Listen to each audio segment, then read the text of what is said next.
Elizabeth Whitmore didn't reach for anyone's hand when she hit the water. She went under, and the cold swallowed her whole, and above her the lantern light of the Ashford garden party shimmered like something beautiful and out of reach.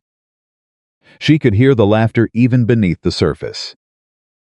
She pushed off the bottom with both feet, broke through, gasping, and found Caroline Ashford still standing at the bank, smoothing her gloves, calm, satisfied, like she'd simply moved a piece of furniture out of her way. If you believe a woman's real power begins the moment she stops expecting anyone to pull her out, subscribe to this channel. Follow this story to the very end, and drop your city in the comments. I want to see how far she travels. The water wasn't deep. That was the cruelest part. Elizabeth Whitmore's feet touched the silted bottom of Ashford Pond before she'd even registered what had happened to her. The water reached her chin, cold enough to steal her breath. And all around her on the bank, the lantern light from the garden party flickered across the faces of people who were laughing. Some of them tried to hide it behind their fans or their gloved hands. Most didn't bother. She stood there in the middle of Ashford Pond on a June evening in 1817. Her brown dress pulling heavy around her legs, her hair plastered flat against her neck. And she understood with a clarity she had never felt before in her 24 years of life that she had two choices. She could cry, or she could remember every single face she was looking at right now. She chose to remember. "Oh dear." Caroline Ashford's voice floated across the water with the practiced sweetness of a woman who had never once said anything she did not intend. She stood at the edge of the bank, her ivory gown catching the last pale light of the evening. One gloved hand pressed to her lips in a performance of shock so thin you could see straight through it. I do believe she slipped. The laughter that rose from the assembled guests of the Ashford midsummer gathering was not the sharp burst of cruelty, it was the slower, more comfortable sound of people who had already aided Elizabeth Whitmore was not worth the effort of pretending otherwise.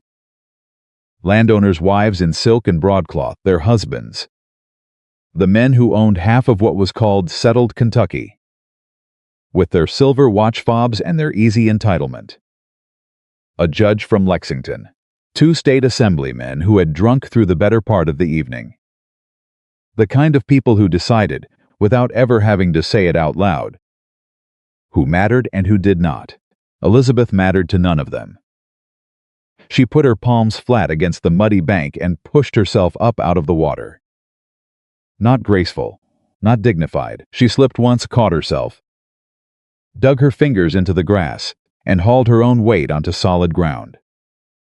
Her skirts were so heavy with water that standing upright took everything she had. Her shoes were somewhere on the bottom of the pond.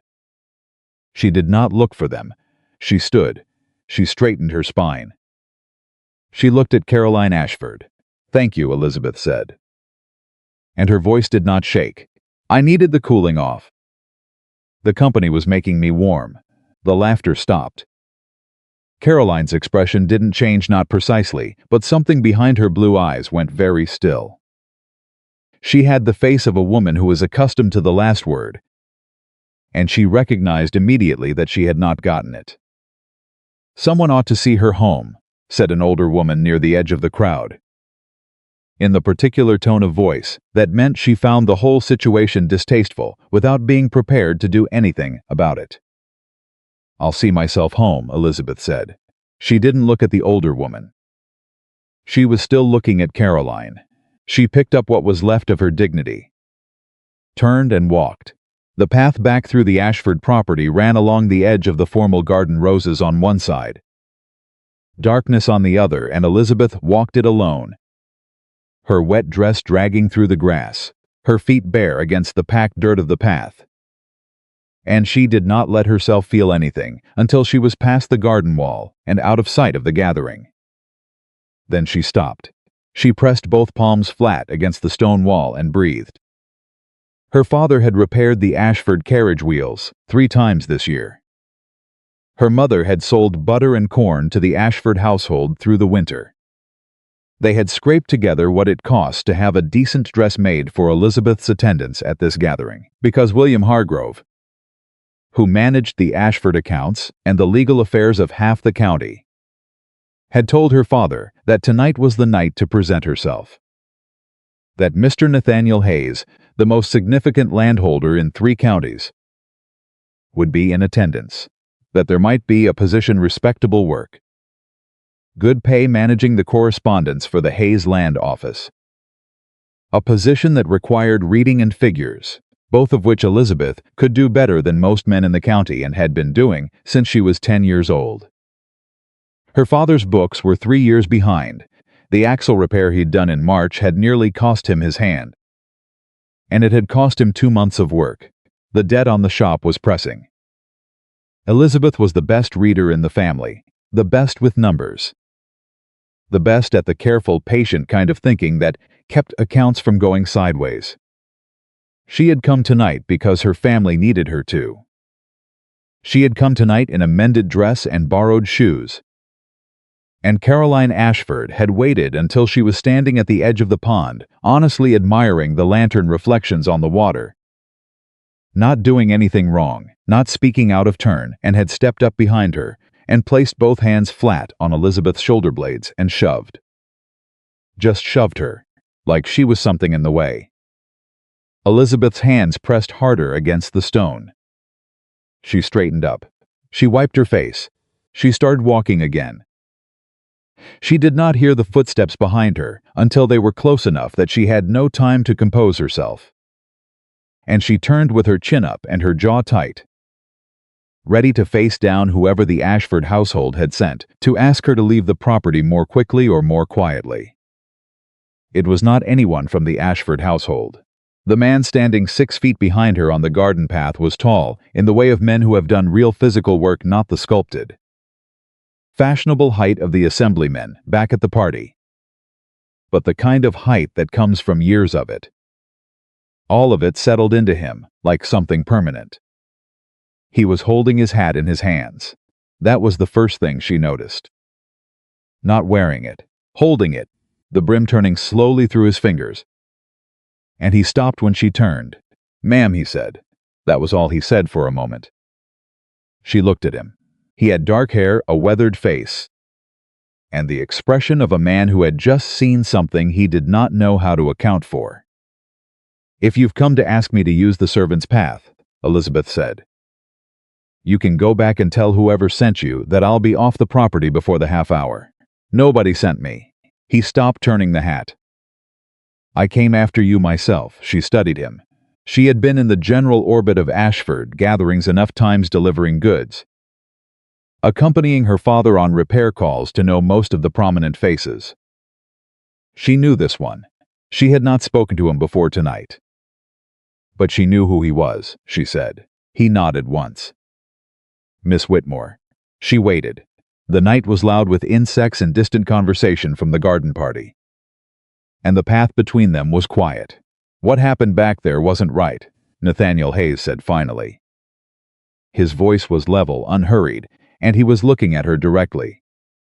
Not at her wet dress, not at her bare feet, not at the state of her. At her face. "I want you to know I'm aware of that." "I appreciate the acknowledgement," Elizabeth said. And she meant it to be polite and final both, the kind of sentence that ends conversations.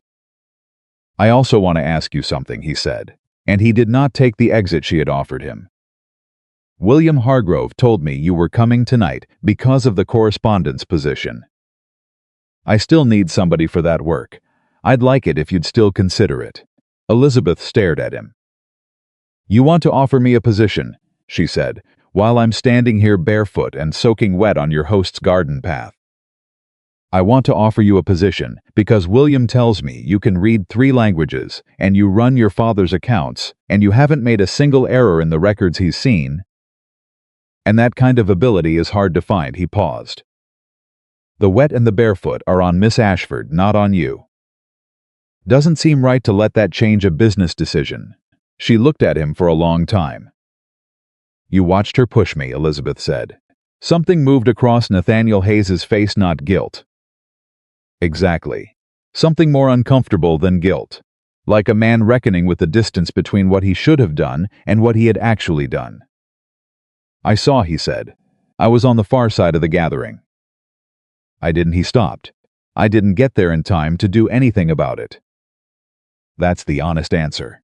"No," Elizabeth said. "I don't imagine you are." She looked at him another moment. He held her gaze.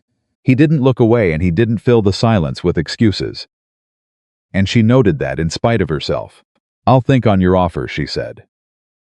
"Good evening, Mr. Hayes." She turned and walked the rest of the way to the road. She had 4 miles to walk home through a Kentucky June night. And she walked them. The road was familiar. She had walked it enough times that her feet knew where to expect the ruts. Which stretches were soft with mud, where the wild honeysuckle overhung the fence line and made the air smell like something that had nothing to do with the Ashfords or anyone like them. She walked and she thought, and she let the night air pull some of the heat out of her blood. Her mother was still awake when she got home. Clara Whitmore sat by the kitchen window with her mending and her single candle. And the moment Elizabeth came through the door wet. Barefoot, holding her ruined shoes by their ribbons, Clara set down her sewing without a word and got up. "Sit," she said. Elizabeth sat.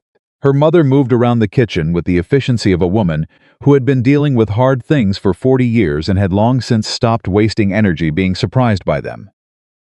She brought a cloth. She brought dry stockings. She put the kettle on. "Tell me," Clara said. Elizabeth told her. Clara listened. She did not interrupt. When Elizabeth got to the part about Caroline Ashford's hands on her shoulders, Clara's jaw tightened, and she pressed the cloth to Elizabeth's hair harder than was strictly necessary. But she didn't speak. "And then Mr. Hayes offered me the position," Elizabeth finished.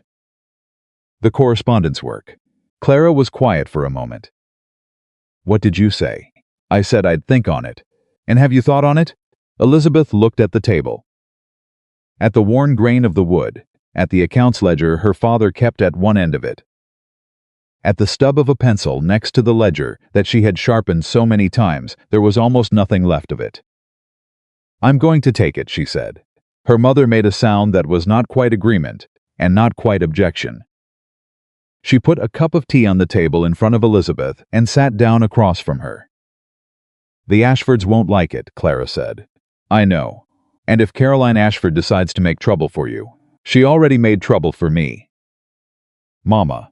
Elizabeth wrapped her hands around the cup. She just didn't get the response she was looking for.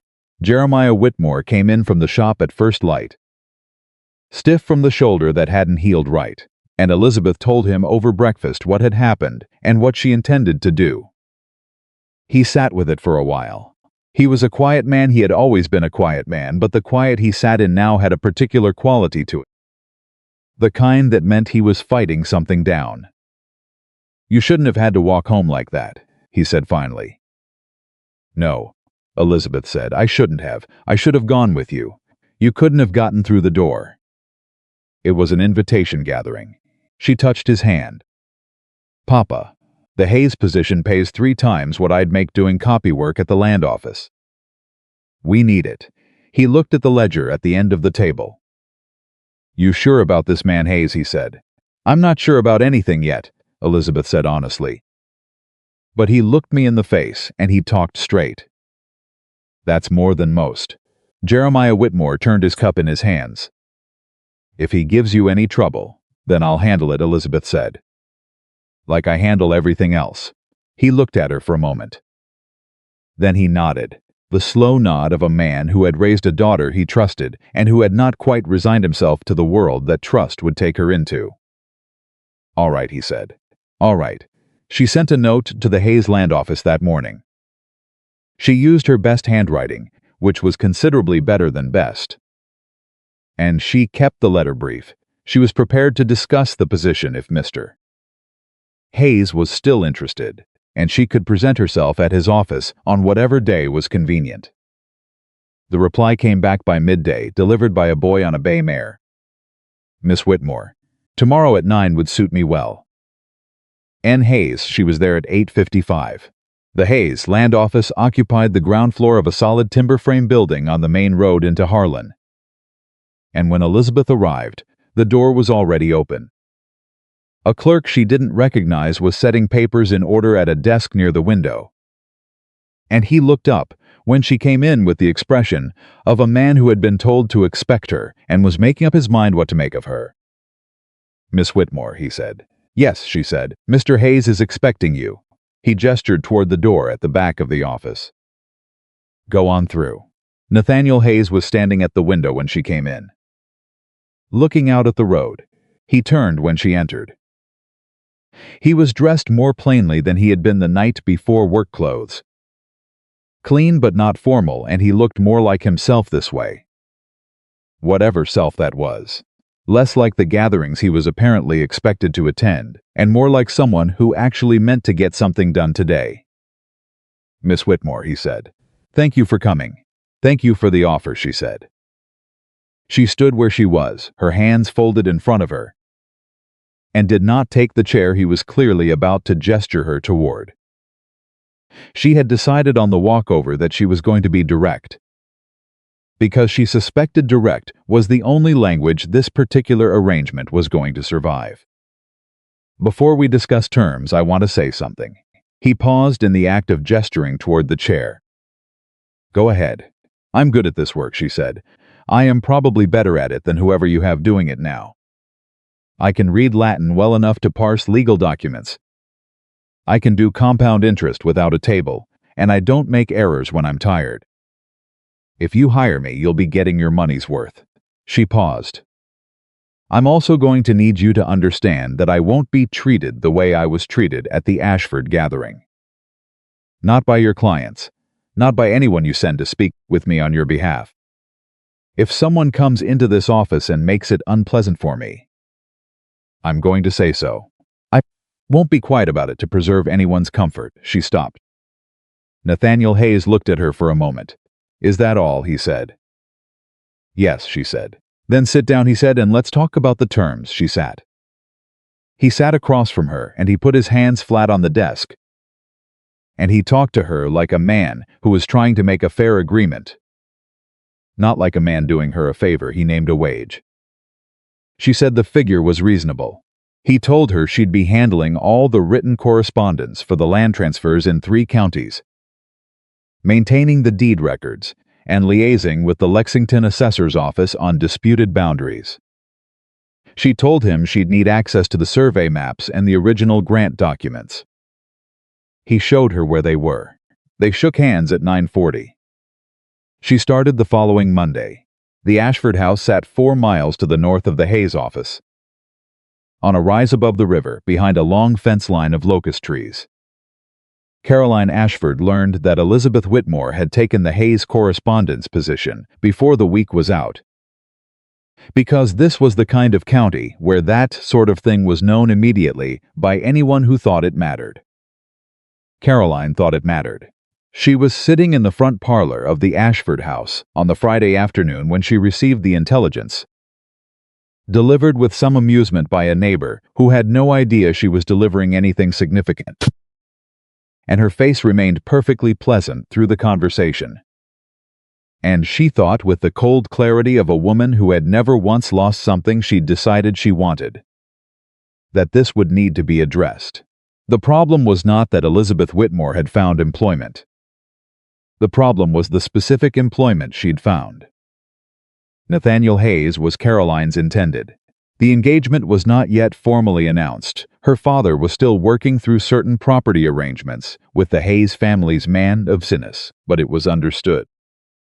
It had been understood for 2 years, the way these things were understood, through a series of dinners and social arrangements and careful maneuvering that Caroline had participated in, with the patience of a woman who understood that the most important victories were the ones that looked inevitable. Nathaniel was not a romantic man. He was not given to impulse or to demonstration. He was, as far as Caroline had ever been able to tell, almost entirely unmoved by sentiment, which was one of the things she had always found reassuring about him. Reliable, controlled, focused on property and business and the kind of future that was built rather than felt. He would not, she told herself, be moved by Elizabeth Whitmore. But he had offered her a position the night she'd been pulled dripping from the pond. He had followed her out to the garden path to do it. That detail bothered Caroline more than she wanted to admit. She rang for her maid and asked for paper and ink. She had several letters to write. The first 2 weeks at the Hayes office were the strangest Elizabeth had spent in her adult life. And she had spent some strange ones. The work itself was not strange. The work was exactly what she had expected, and exactly what she was good at. She fell into it with the relief of someone who has finally been given the right tool for a job they've been doing the hard way for years. The deed records were a tangle that had not been properly organized in at least 4 years. And she started at one end of the problem and worked her way through it with systematic attention, finding the errors, noting the inconsistencies, cross-referencing against the survey maps until things began to make sense. The strange part was the office itself. The clerk whose name she'd learned was Thomas Beale, a young man of about 20 who had the manner of someone who was trying to decide whether she was an asset or a threat and had not yet reached a conclusion. He was polite to her face. When she was near the deed room and he thought she couldn't hear him, he said things to the boy who ran errands that made the boy look uncomfortable. She gave Thomas Beale exactly the amount of attention he had earned, which was very little, and she focused on the work. Nathaniel Hayes came in most mornings and left before noon. He had a habit of stopping at her desk on his way out to ask if she needed anything: survey maps, access to records, a response from one of the county offices, and she always had an answer ready, because she always did. He would listen, say yes or send for whatever she needed, and leave. He did not linger. He did not make conversation. He was not warm, in the way that some men are warm with women they want something from.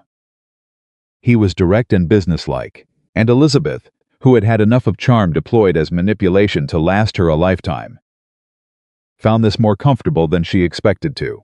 On the 9th day, she found the discrepancy.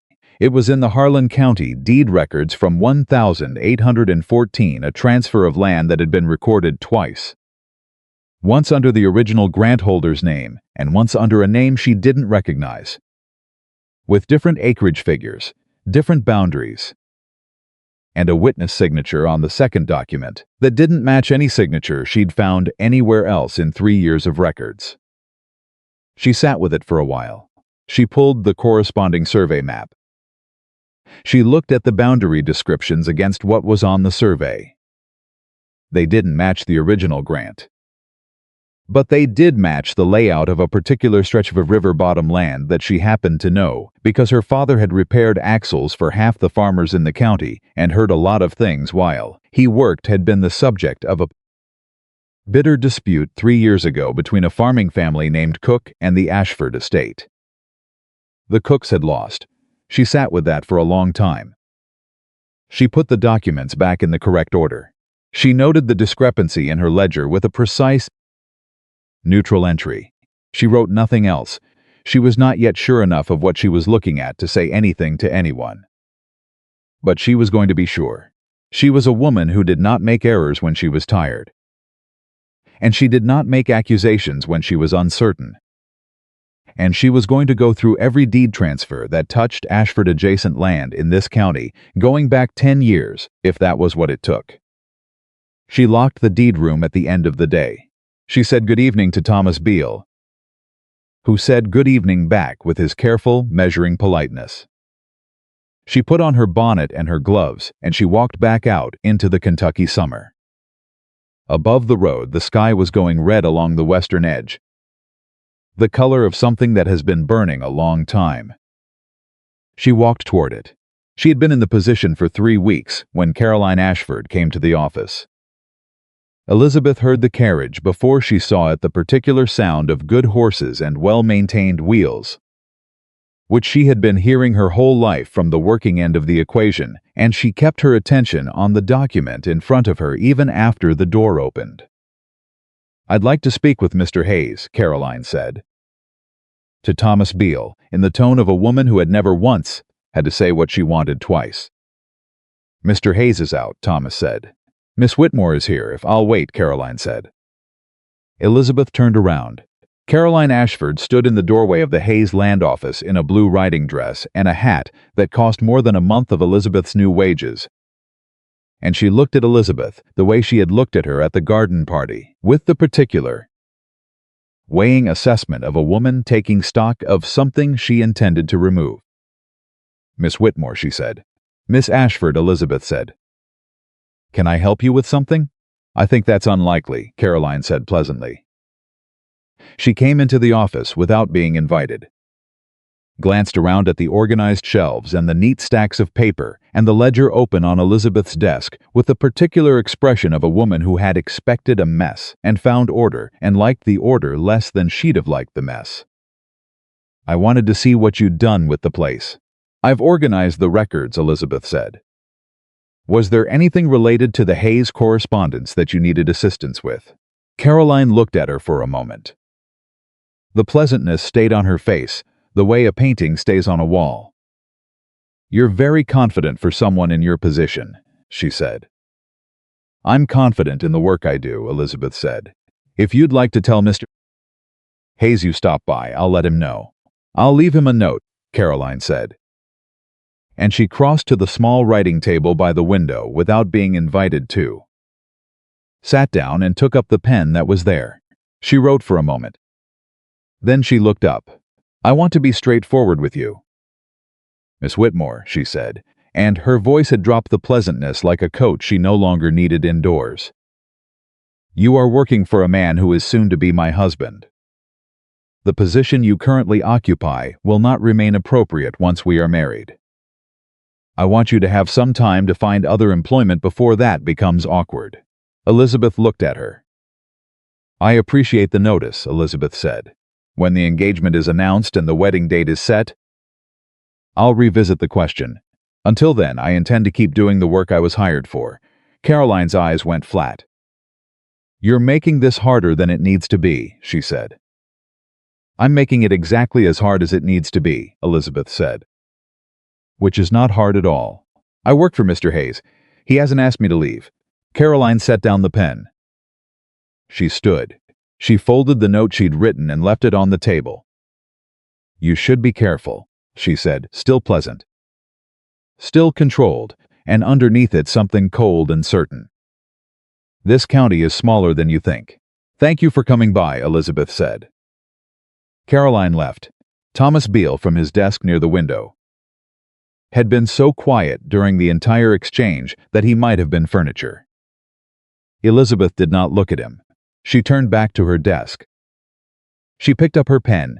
She went back to work, but her hand was not quite steady for the first few minutes, and she pressed her pen more firmly against the page than she needed to. She kept going. She was not going to stop. The note Caroline left sat on the writing table for 2 days before Nathaniel Hayes picked it up. Elizabeth watched him read it. She was not trying to watch, she was at her own desk, copying boundary descriptions from the original Harlan grant documents into the master ledger, but the office was not large, and a person could not entirely ignore another person reading something in the same room. She saw his face when he finished. It did not change much. He set the note down. He looked at the window for a moment. Then he folded it and put it in his coat pocket and said nothing. He said nothing that morning. He said nothing at noon. He left at 12:30 the way he always did, hat in hand, and Elizabeth told herself it did not matter what was in that note because her work was good and her records were straight and the deed ledger was more organized than it had been in 4 years. And those were facts that did not change based on what Caroline Ashford had chosen to write down. She told herself that. She believed it about halfway. The thing about working with numbers and documents was that it was hard to lie to yourself when the evidence was right in front of you. She had found 7 discrepancies now. 7 entries in the Harlan County deed transfers, where the land boundaries didn't match the original grants, where witness signatures appeared on documents that should have predated those witnesses' presence in the county, where acreage figures shifted between the initial recording and the official filing in ways that always benefited the same party. The Ashford estate had grown by approximately 400 acres over the past decade. She had mapped every transfer. She had cross-referenced every boundary. She had stayed late 3 evenings in the past week, working by lamplight after Thomas Beale had gone home, and she had built a picture out of those 7 discrepancies that was quiet and patient and damning. She had not yet told anyone. She was waiting because she was not the kind of person who moved before she was ready. And she was not ready. She needed the survey records from the Lexington assessor's office, and she had sent for them 10 days ago, and they had not yet arrived. Until they arrived, she had a suspicion and a pattern. That was not enough. Not for what she was looking at. She put her pen down. She rubbed her eyes. She picked the pen back up. Thomas Beale came in from his midday errands and set a package on her desk without comment. She looked at it. Her name was written on the outside in a hand she didn't recognize neat. Clerkish official, the Lexington assessor's office. Her pulse hit hard once, like a fist against a door. She opened the package carefully, because she was a careful person, and because she did not want Thomas Beale to see that her hands were moving faster than they should. She spread the survey sheets on her desk. She set the deed records beside them. She started comparing. 20 minutes later, she sat back in her chair. It wasn't 7 discrepancies. It was 11, and 3 of them were not careless errors. They were not bad record-keeping or confused surveyors or honest mistakes made in the complicated business of establishing land boundaries in a new county. They were deliberate alterations. The original survey marks had been changed. The acreage figures had been recalculated to exclude parcels that by rights should have remained with the original grant holders. And the witness signatures on 2 of the altered documents she had looked at, enough signatures in 3 years of account work to know handwriting, were the same hand. The same person, signing 2 different names. The Cook family had not simply lost their river bottom land in a legal dispute. Someone had taken it from them on paper before the dispute ever reached a judge. She looked at the name on the altered deed transfer. Richard Ashford, Caroline's father, the man who owned the land, the influence, and apparently the judge from Lexington who had attended the garden party and drunk through the evening in very good humor. She sat with that for a long moment. Then she closed the ledger. She stacked the survey sheets neatly. She put the deed records back in order. And she began, very quietly, very carefully, to think about what she was going to do. She was not frightened. She noticed that about herself, she was not frightened the way she thought she would be.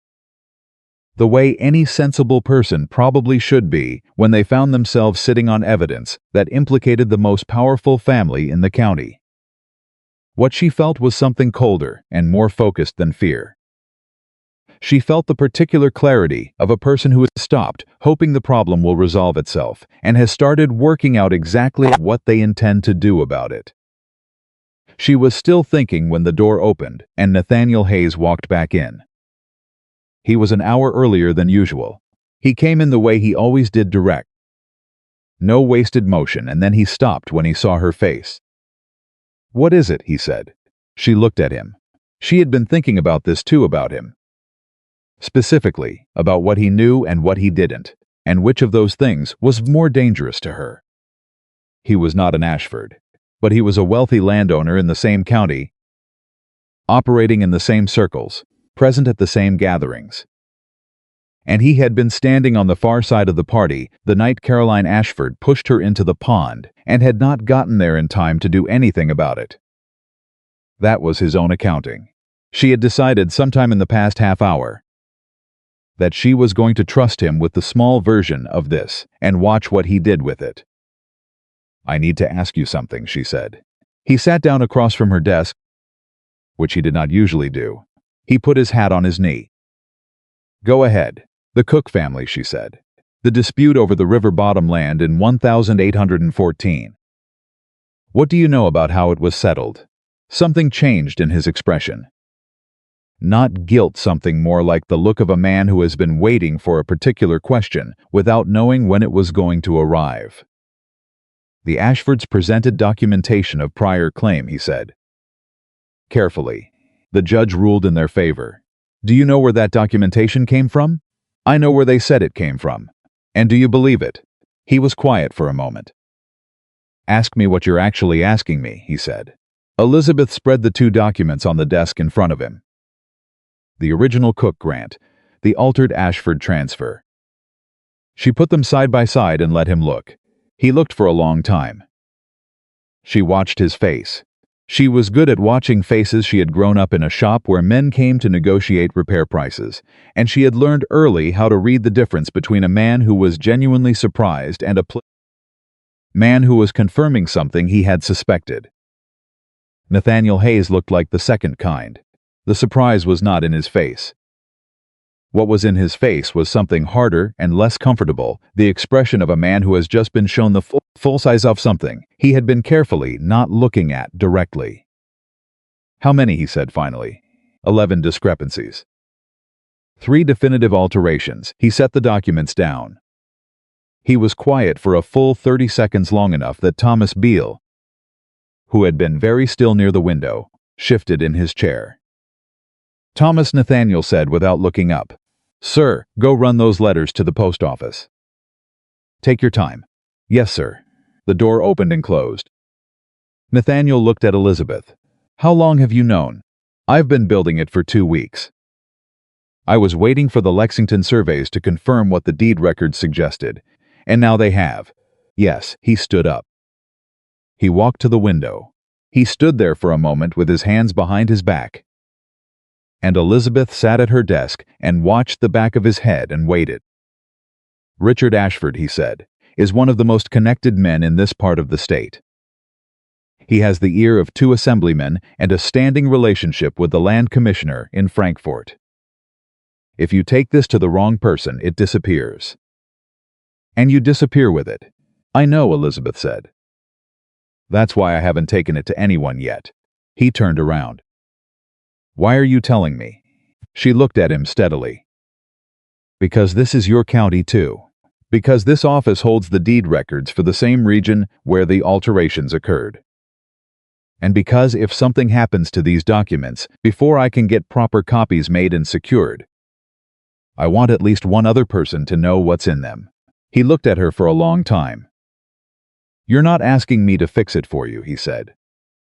No, Elizabeth said. I'm not. Something shifted in his face, not the softness she would have distrusted, but something more like recognition. He pulled out the chair across from her desk again and sat down. All right, he said. Tell me what you need, she told him. She needed 3 days to make exact copies of all 11 discrepancy records and the corresponding surveys. She needed those copies held somewhere that was not the Hayes office and was not her father's house. She needed to know whether the land commissioner in Frankfort was someone who could be approached or whether that avenue was already closed. And she needed to know whether the Cook family, or what remained of them, was still in the county or had moved on. Nathaniel answered in order.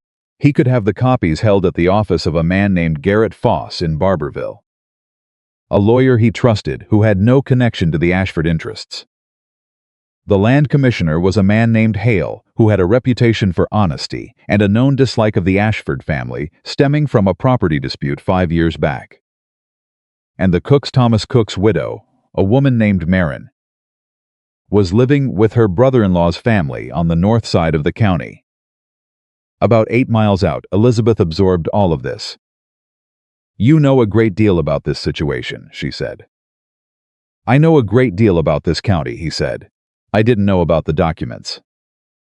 If I had stopped, he looked at the papers on her desk. I want to be honest with you, Miss Whitmore.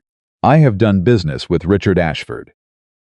I have attended his gatherings and shaken his hand, and I have not asked questions I perhaps should have asked. No, Elizabeth said. No, you're being honest. I appreciate that. But I'm not interested in your confession right now. I'm interested in what you're going to do. He was quiet for a moment. Then something crossed his face that was, she thought, the closest she had seen him come to a genuine reaction not performed. Not managed. Just real. "I'm going to help you," he said. The next 3 days moved like water under ice, everything urgent. Nothing visible on the surface. Elizabeth came in at her usual time. Did her usual work, spoke pleasantly to Thomas Beale. Answered inquiries from county agents with the same calm efficiency she always brought to the task. She made the copies of the 11 discrepancy records in the early mornings before Thomas arrived. Working by the east window in the gray pre-dawn light. And she was meticulous about it, every figure exact. Every signature precisely rendered, every boundary description copied word for word. She was halfway through the third morning's copying when she heard Thomas Beale's key in the front door. Earlier than he had ever arrived before, she had the documents back in the deed room and her own work spread across her desk before he came through the door. He looked at her. He looked at her desk. He said, "Good morning." She said good morning back. He sat down at his desk and began to sort his papers. She picked up her pen. She could not have said precisely what it was that felt wrong about the next hour. Thomas Beale was doing exactly what he always did. He was polite, efficient, unremarkable. But 3 times in that hour he asked her questions he already knew the answer to about the location of a survey file he had accessed himself 2 days ago, about the procedure for logging an amendment notice that she had watched him complete the previous week, and she answered each time without showing that she had noticed. And she thought carefully about who Thomas Beale might have spoken to recently. She thought about Caroline Ashford saying, "This county is smaller than you think." At noon, Nathaniel Hayes came in. He set his hat on the peg by the door. He looked at Elizabeth. She looked back at him with the particular stillness that meant she needed to speak to him without being overheard. And he received that look the way a person receives a warning directly. Without making a production of it, "Thomas," he said, "take the afternoon. I need to go through the ledgers with Miss Whitmore, and it'll go faster without interruption." Thomas gathered his things with a speed that was almost imperceptible and was gone.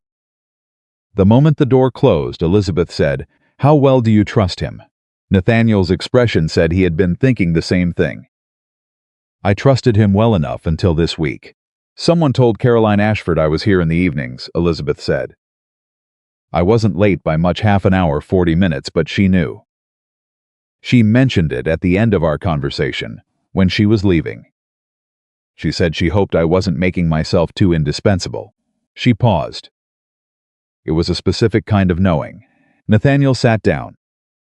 He put his hands flat on the desk, the gesture she had come to recognize as him settling himself into a problem.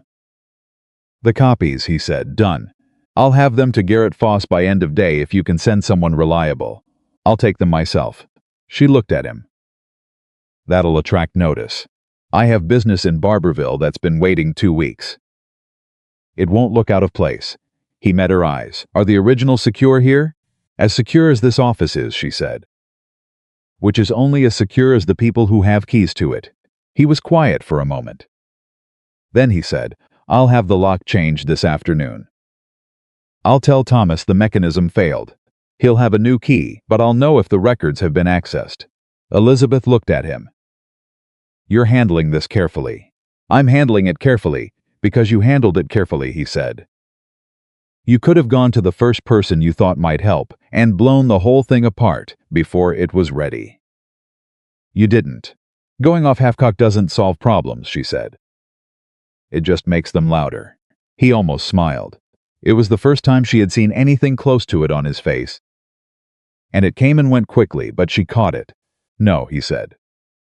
"It doesn't." The copies went to Barberville that afternoon. Nathaniel returned by early evening. He told her briefly that Garrett Foss had received the documents, understood their significance, and had a contact in the land commissioner's office who could be approached through indirect channels.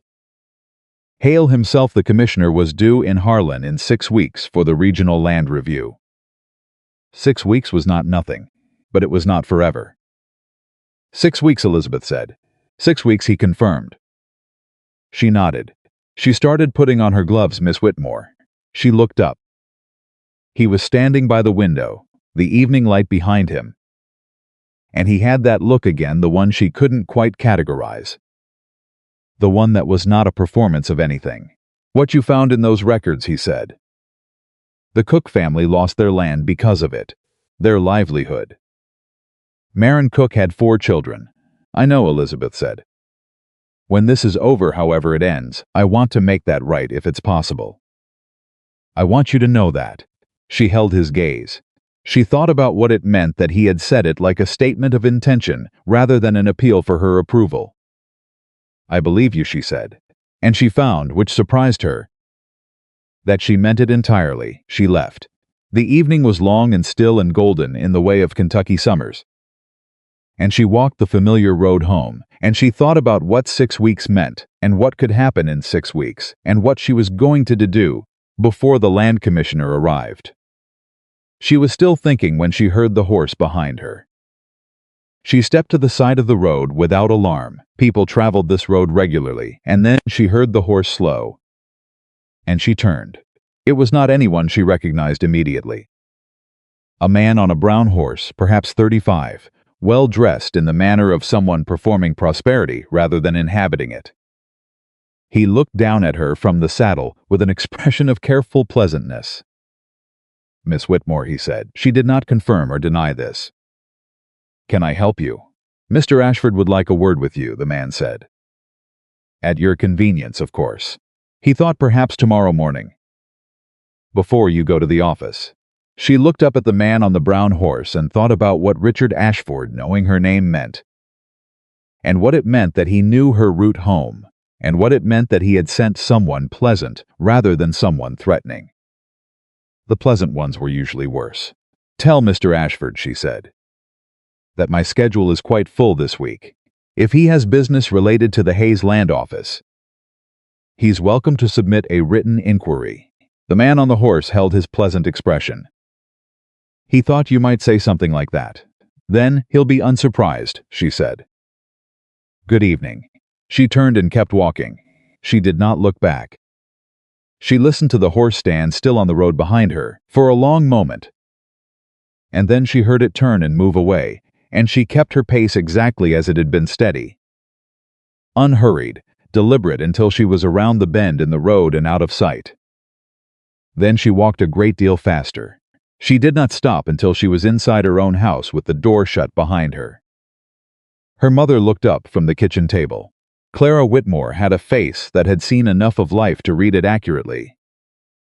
And she read her daughter's face now and set down her mending and said, "Sit." Elizabeth sat. "Tell me," her mother said. "Richard Ashford knows who I am," Elizabeth said. "He knows where I work and he knows my route home." Clara was quiet for a moment. "Does he know what you found?" "I don't know. He might suspect. He might just know that I'm the woman Caroline had pushed into the pond, who somehow landed in his future son-in-law's land office anyway." "Either way," Clara said. "Either way," Elizabeth agreed. Clara stood and moved to the window and looked out at the road for a moment. Just looked, and Elizabeth watched the back of her mother's shoulders and thought about how a woman could be quiet and strong for so long that people forgot she was strong at all. Which was its own kind of power. "You trust this Hayes man?" Clara said. Without turning around. "Yes," Elizabeth said, and that was still surprising to her. How definite that answer was. "Yes, I do." Clara turned around. Her face was not reassured exactly, but it was resolved, the face of a woman who has looked at the odds and decided to move anyway. "Then keep moving," she said. "Don't give Ashford a reason to act before you're ready." Elizabeth nodded. She looked at the ledger at the end of the table, the worn, familiar pencil beside it. She thought about Marin Cook, 8 miles north, 4 children. River bottom land that had been taken on paper before anyone had a chance to fight for it. "I'm going to go see Marin Cook tomorrow morning," she said. Before the office. Her mother looked at her. "It's a long morning." "I know." Elizabeth stood. "I'll need to borrow the horse." Clara looked at her for a moment longer. Then she went to the hook by the door and took down the lantern and handed it to Elizabeth without a word. It was the kind of agreement that didn't need saying. Elizabeth took the lantern. She carried it upstairs. She sat on the edge of her bed in the dark and the quiet, and she thought about all of it, about Richard Ashford's messenger on the brown horse, about Thomas Beale and his too early arrival, about 7 discrepancies becoming 11, about Marin Cook and 4 children, and a piece of land that had been stolen so carefully that even the thief probably thought of it as business. She thought about Caroline Ashford standing at the edge of the pond, smoothing her gloves. She thought about the way the cold water had felt closing over her head, the darkness of it, the way the laughter had come through, muffled and distant, and then the bottom under her feet, solid and real, and the choice she'd made in that moment to push up rather than wait. She had been pushing up ever since. She lay down. She closed her eyes. She did not sleep for a long while, and when she did, she slept without dreaming, the way a person sleeps when they have made up their mind about something important, and the making up is behind them now. And what's ahead is just the doing. She found Marin Cook in the kitchen of her brother-in-law's farmhouse, kneading bread dough with the focused violence of a woman who had learned to put her grief somewhere useful. Marin was younger than Elizabeth had expected, maybe 30. Maybe a year or 2 past it, with a kind of face that had been pretty before it got tired. She looked up when Elizabeth came through the door, and her hands stilled in the dough, and she said nothing for a moment. "You're not from around here," Marin said. "Not unfriendly." "Careful. I'm Elizabeth Whitmore. My father runs the carriage repair shop in Harlan. I work for Nathaniel Hayes." Something moved across Marin Cook's face at that name. Not hostility. Something more complicated. "What do you want?" she said. "I want to talk to you about your husband's land," Elizabeth said. "The river bottom parcel. The one the Ashfords took in 1814. Marin's hands came out of the dough. She wiped them on her apron. She looked at Elizabeth for a long time. The way a person looks at something they want very badly but have learned not to reach for. "That case is settled," she said. "The judge ruled. The judge ruled on falsified documents," Elizabeth said. "I have proof." The kitchen went very quiet. Marin Cook sat down in the chair behind her as if her legs had simply decided they were done holding her up. She pressed both hands flat on the table. She looked at Elizabeth. And Elizabeth saw in her face the terrible combination of hope and terror that belongs to people who have been hurt so specifically that they know exactly what it costs to want something back. "What kind of proof?" Marin said, and her voice was barely above a whisper. Elizabeth sat down across from her. She did not bring the documents. She had not been willing to carry the originals. And the copies were with Garrett Foss in Barberville, but she had the details memorized, and she laid them out with the same precision she brought to everything. The duplicate entries, the altered boundary figures, the witness signatures that belonged to the same handwriting, 2 different names. The survey records from Lexington that confirmed what the deed records suggested. Marin listened without interrupting. Her hands stayed flat on the table. Her face did not change much, but her eyes, Elizabeth watched her eyes.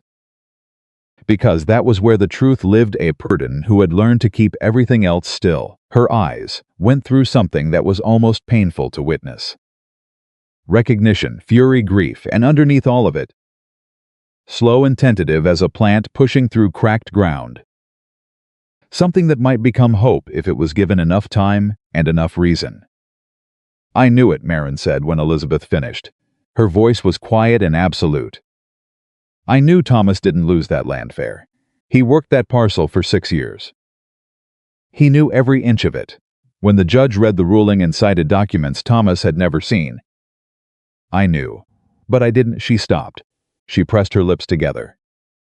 "I didn't have anything. I didn't have money for another lawyer. I had 4 children and a debt on the house, and I couldn't—" "You couldn't fight what you couldn't prove," Elizabeth said. "Yes." Marin looked up. "Can you prove it now?" "I'm working on it," Elizabeth said. "The land commissioner from Frankfurt is coming to Harlan in 6 weeks for the regional review. If I can get this evidence in front of him, before the Ashfords know what's coming, there's a real chance. Marin looked at her. Why are you doing this? You've got a job to protect. You've got your own family. Elizabeth thought about the cold water closing over her head, about the laughter on the bank, about the way it felt to push off the bottom and choose to come up. Because it's right, she said, simply, and because I am apparently not very good at leaving things that are wrong alone. Marin looked at her for another long moment. Then she stood up, went to the shelf above the fireplace, and lifted down a battered tin box that had been pushed to the back behind a row of crockery. She set it on the table and opened it. Inside, wrapped in a piece of oilcloth that had been folded and refolded so many times the creases had gone soft, was a bundle of papers. Thomas kept copies, Marin said. Of everything. The original grant. The survey stakes he recorded himself the first year. Every letter he wrote to the land office. She pushed the bundle across the table. I didn't know what to do with them. I couldn't throw them away. Elizabeth's hands went still on the table. She unfolded the oilcloth. She looked at what Thomas Cook had saved. The original grant was there, dated 1808. The boundary descriptions precise and clear, in the careful handwriting of a man who understood what he owned. The personal survey notes were there, dated quarterly across 4 years, with hand-drawn boundary markers that she could cross-reference against the official survey. And at the bottom of the bundle, there was something she had not expected: a letter. Dated 1814, 2 months before the ruling, written in a formal hand that she did not recognize. Addressed to Thomas Cook. She read it twice. Then she looked up at Marin Cook and said very carefully, "Did Thomas ever show this letter to anyone?" Marin shook her head. He said whoever sent it was trying to get him to settle quietly. He said he didn't trust it, and he put it in the box. 3 weeks later the judge ruled, and it didn't matter anymore. Elizabeth looked at the letter again. The formal hand, the careful language, the offer framed as neighborly concern, as practical advice that Thomas Cook accept a sum of money from a party the letter did not name directly, in exchange for dropping his claim on the river bottom parcel. The letter was not signed with a name. It was signed with initials. R.A. Richard Ashford, 6 months before the ruling, had written to Thomas Cook trying to buy him out. Which meant Richard Ashford had known, 6 months before the ruling, that the documents he intended to present in court were not going to survive scrutiny against what Thomas Cook actually owned. He had tried to make it go away quietly first. Thomas Cook had refused. So Richard Ashford had made it go away the other way. Elizabeth folded the letter back into the oilcloth with hands that were almost perfectly steady. She looked at Marin. "I need to take these documents. I'll give you a receipt for every page. You'll have copies of my copies before the week is out. Can you trust me with them?" Marin Cook looked at her, this woman she had met 20 minutes ago. This stranger from the Harlan carriage shop, who had walked 8 miles in the early morning to sit in her kitchen and tell her that the thing she had known for 3 years was true. "Yes," Marin said. "God help me, yes." Elizabeth wrapped the bundle in her own handkerchief, put it in her bag, and stood. She wrote the receipt on a page from the small notebook she carried, listing every document precisely. She handed it to Marin. She shook Marin Cook's hand with both of hers, the way her father shook hands when he meant something. "Don't tell anyone I came here," Elizabeth said. "There's nobody to tell," Marin said. "Nobody comes to see us anymore." She said it without self-pity. As a fact, which made Elizabeth left. She rode back toward Harlan faster than she had come. She was an hour late to the office. Thomas Beale looked up when she came in and looked at the bag on her arm and looked back down at his papers. She took her seat. She opened the ledger. She worked. Inside her bag under the desk, Thomas Cook's letter to nobody sat in its oilcloth wrapping and waited. She did not tell Nathaniel Hayes about it that day. She needed to think first, to understand the full weight of what she was carrying, to decide on the exact sequence of what came next. The land commissioner was 6 weeks out. 6 weeks felt like forever and like nothing at all, depending on which direction she looked at it from. She was looking at it from the wrong direction 2 days later, when everything accelerated. She arrived at the office to find the deed room door standing open. She always locked the deed room. She had locked it the previous evening herself. She could feel the specific resistance of the key in the mechanism as clearly as if it were happening right now. She stood in the office doorway and looked at the open deed room door and felt the bottom drop out of her stomach. She walked to the deed room. She stood in the entrance and looked. The records were not ransacked. That was the first thing she registered. And it was, she realized almost immediately, far more frightening than if they had been. A ransacked room would have meant desperation. This was something else. The files were neat. The stacks were straight. It looked almost exactly as she had left it. Almost. 2 of the deed boxes were not in the right positions. She had cataloged the position of every box in this room in her first week. The way she cataloged everything automatically, without thinking about it, as a habit of mind that had always served her well. The second box from the left on the third shelf was an inch too far forward. The fourth box on the bottom shelf was angled slightly differently than it had been. Someone had been in here. Someone who knew enough to put things back but not enough to know exactly where back was. She turned around. Thomas Beale was standing in the main office watching her with an expression of careful blankness. "Mr. Beale," she said. Her voice was even. "Did anyone come into the office last evening?" "Not that I'm aware of," he said.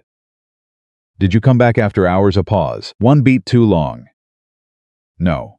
She looked at him. He looked back. The careful blankness on his face had gone through something in that 1 extra beat. And she had seen it, and he knew she had seen it, and they both stood there for a moment in the knowledge that the pretense was thinner than it had been this morning. "Thank you," she said. She turned back to the deed room. She checked the boxes. The cook records the originals. The ones she had not yet been able to remove were still there. She went through them page by page, standing at the shelf, checking each document against the mental inventory she had built over 3 weeks of careful work. Nothing was missing.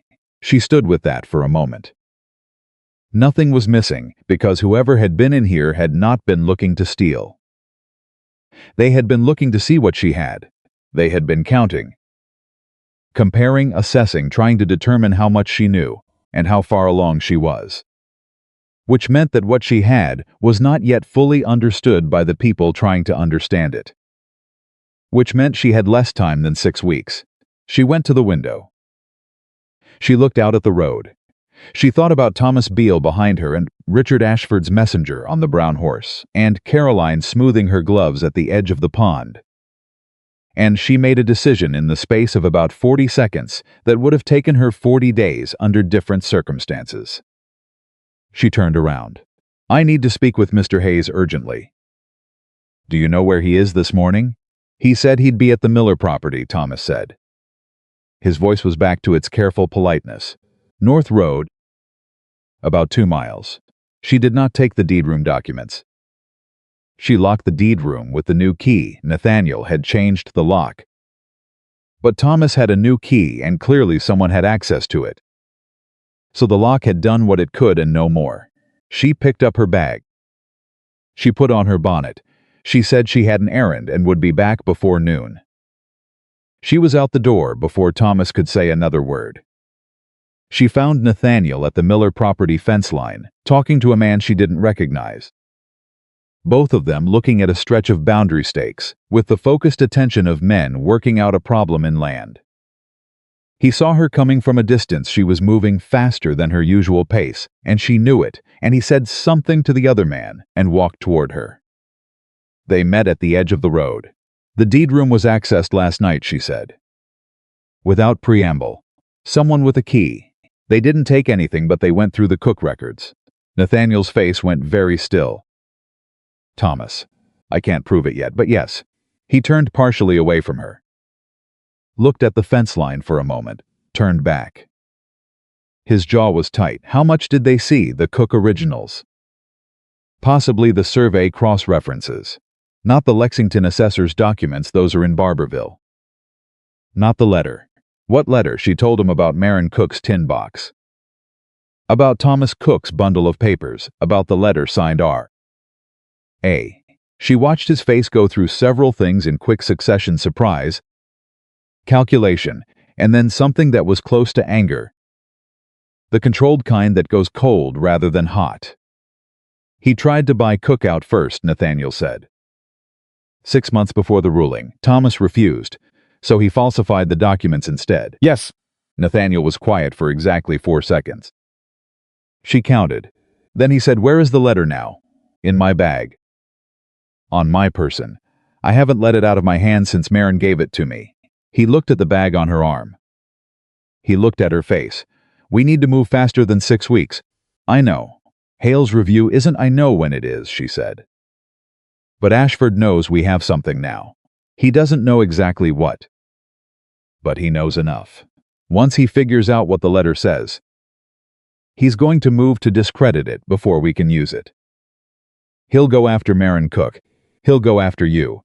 He'll go after my father."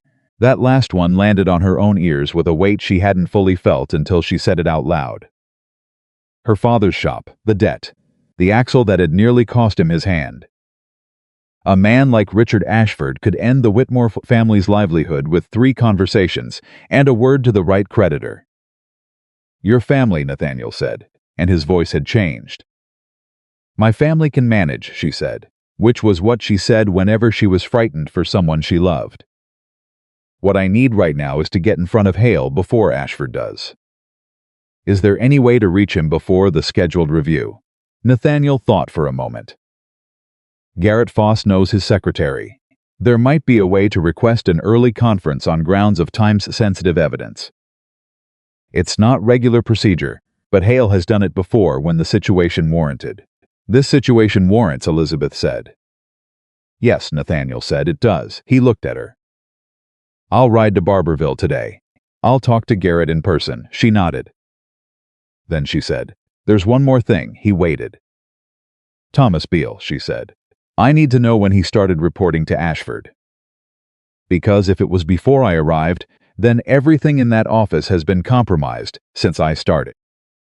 And if it was after I arrived, then I hired someone who was already watching," Nathaniel said. He said it flat and direct, taking the full weight of it onto himself, the way she had noticed he did with things that were his responsibility. "I'll find out." "Carefully," she said. "Carefully," he agreed. He left for Barberville that afternoon. Elizabeth went back to the office and sat at her desk and did her work with the precise, unbroken attention of a woman who knew she was being watched and had decided to give the watcher nothing useful to look at. Thomas Beale sat at his desk. They said the things they always said. They did not say the things they were both thinking. At 4:30, a boy came to the office door with a letter addressed to Elizabeth Whitmore. "No return," sealed in plain wax. Thomas watched her open it. She read it without letting anything show on her face. It was one line. "Miss Whitmore, I believe we would both benefit from a conversation. I will call on your father's shop tomorrow morning at 8. R. Ashford," not an invitation, a statement of intent. He was coming to the shop, to her father's place of work. The place where her family's livelihood lived. She folded the letter. She put it in her bag with the oilcloth bundle and Thomas Cook's life's work. She finished the last notation in the day's ledger. She locked the deed room. She said good evening to Thomas Beale. She walked out. She was 4 steps down the road when she turned around and went back. Thomas Beale looked up when she came back through the door. She stood in front of his desk. She looked at him directly and she said, very quietly, "I know you went through the deed room last night. I know who asked you to. I don't know yet whether you understand what you're helping them cover up. But I want you to think about it tonight. I want you to think about the Cook family. About Thomas Cook's widow and her 4 children. About what it means to be the person who helped make sure they never got justice." Thomas Beale said nothing. His face had gone the color of old paper. "Think about it," Elizabeth said. "That's all. Just think about it." She left. She did not look back this time. Her father was still in the shop when she got home. And she told him everything. She had not intended to tell him everything. She had been protecting him from the full weight of it. The way you protect people you love from things they can't fix. But Richard Ashford was coming to his shop in the morning. And Jeremiah Whitmore was not a man who could be protected from something happening on his own property. He sat on his workbench and he listened. His hands were still. That was how she knew. He was holding himself very carefully. Her father's hands were never still when there was nothing wrong. When she finished, he was quiet for a long time. "He's coming here to threaten you," Jeremiah said. "Through me. Through my shop." His voice was not loud. It was the particular kind of quiet that was louder than loud. "Papa, I'll be in the shop at 8, he said. "I'll hear what he says. I need you to not—" "I'm not going to do anything foolish," he said. "I've been a working man in this county my whole life.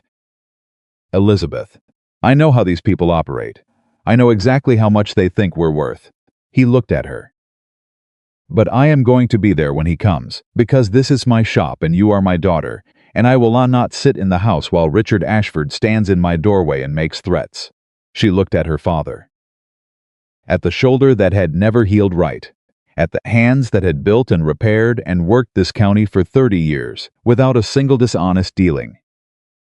At the face of a man who was not powerful and knew it, and had never once let that stop him from being exactly who he was. "All right," she said. "We'll both be there." She went upstairs and she took Thomas Cook's letter out of the oilcloth bundle and she sat with it for a long time. The initials at the bottom, R.A., the careful formal hand of a man who had expected a poor farmer to take money and disappear and had been wrong. The date 1814, when Thomas Cook had been alive and fighting for what was his. Before the ruling, and before the grief, and before Marin had learned to put her anger into bread dough because there was nowhere else left to put it. She thought about what Richard Ashford was going to say tomorrow morning. She thought about what she was going to say back. She thought about Nathaniel in Barberville.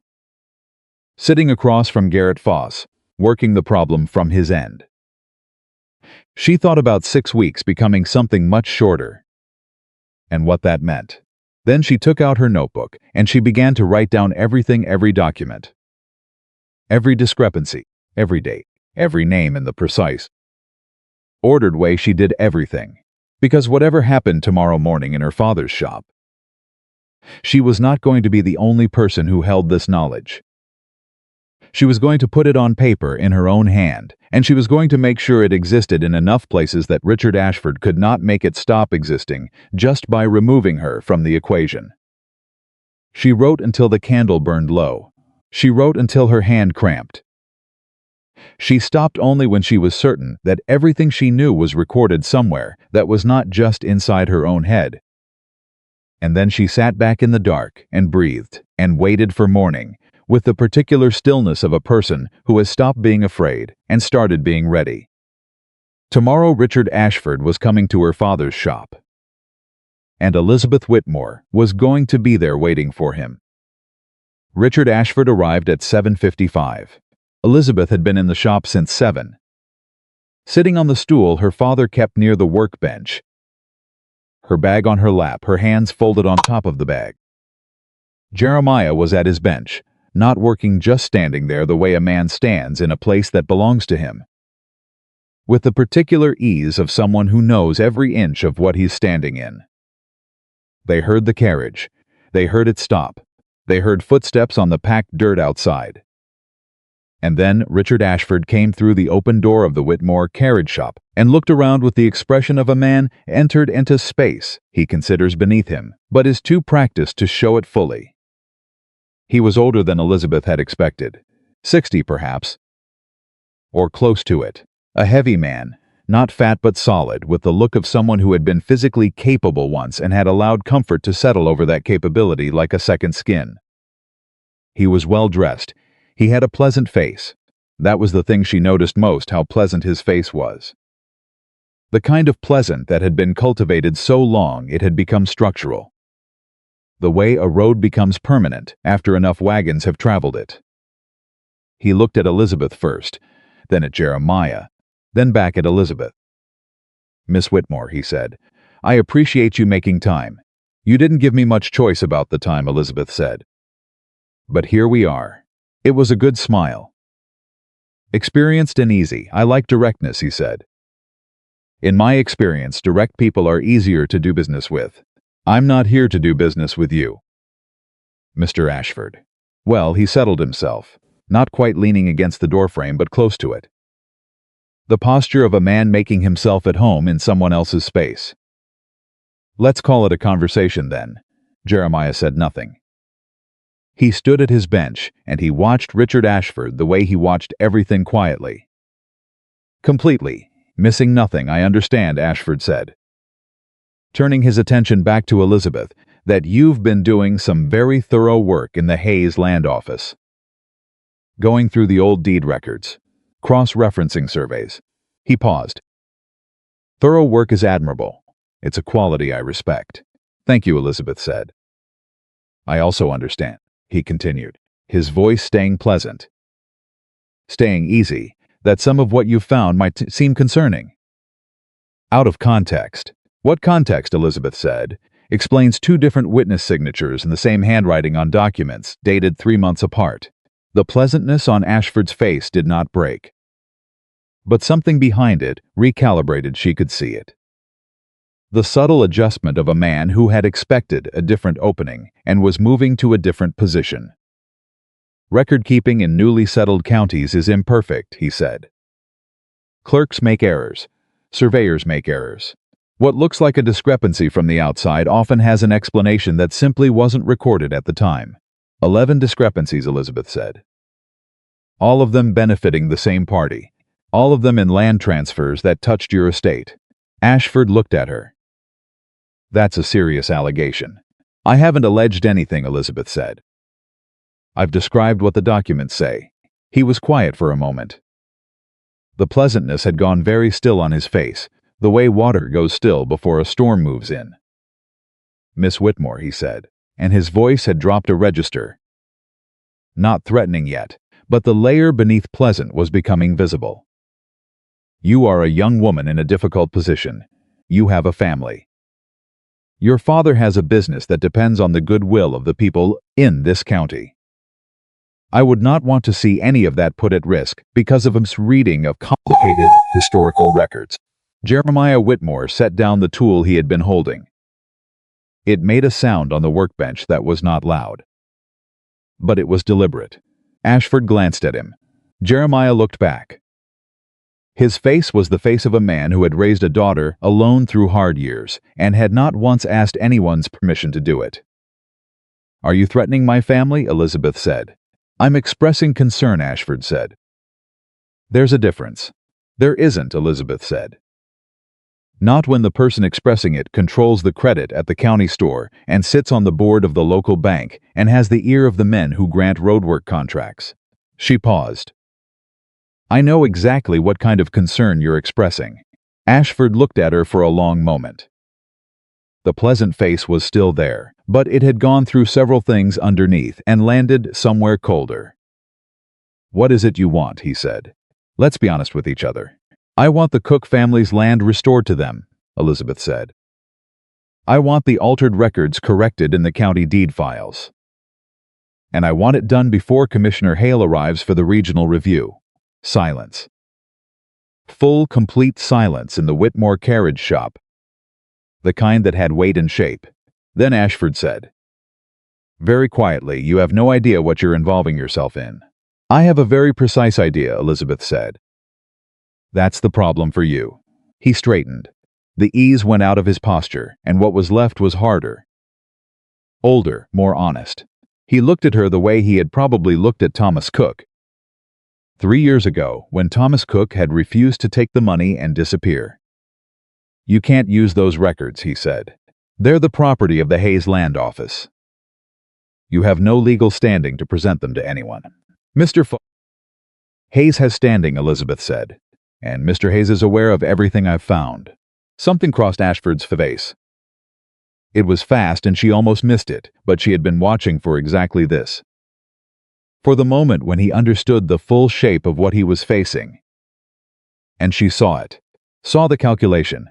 She saw him run the numbers on what it meant that Nathaniel Hayes was not just an employer who had hired a convenient employee, but a man who had been told everything and had not come to Richard Ashford to discuss it. Hayes doesn't understand what he's doing, Ashford said. He understands it fine, Elizabeth said. He has a future in this county. And reputation. Yes, Elizabeth said. He does. And he'd like to keep all of those things intact, which is why he's not interested in having his name attached to a land office whose records turn out to have been falsified under his watch. She watched Ashford absorb that. Watched him understand that she had just handed Nathaniel Hayes a reason to act that had nothing to do with Elizabeth Whitmore, personally a reason rooted in self-preservation, in reputation, in exactly the kind of practical self-interest that men like Ashford understood and respected. It was, Elizabeth thought, the most useful lie she had ever told. Because it was also partly true. "I'd like you to leave my father's shop," she said. "And I'd like you to use the time between now and Commissioner Hale's arrival to think very carefully about how this ends." Ashford looked at her. He looked at Jeremiah. He looked at Elizabeth again. "This isn't finished," he said. "No," Elizabeth agreed. "It isn't." He left. They listened to his carriage pull away. Jeremiah stood at his bench without moving for a long moment after the sound faded. Then he said, "You told him Hayes knows everything." "Yes, does he?" "Almost everything," Elizabeth said. "He will by tonight." Jeremiah turned to look at her.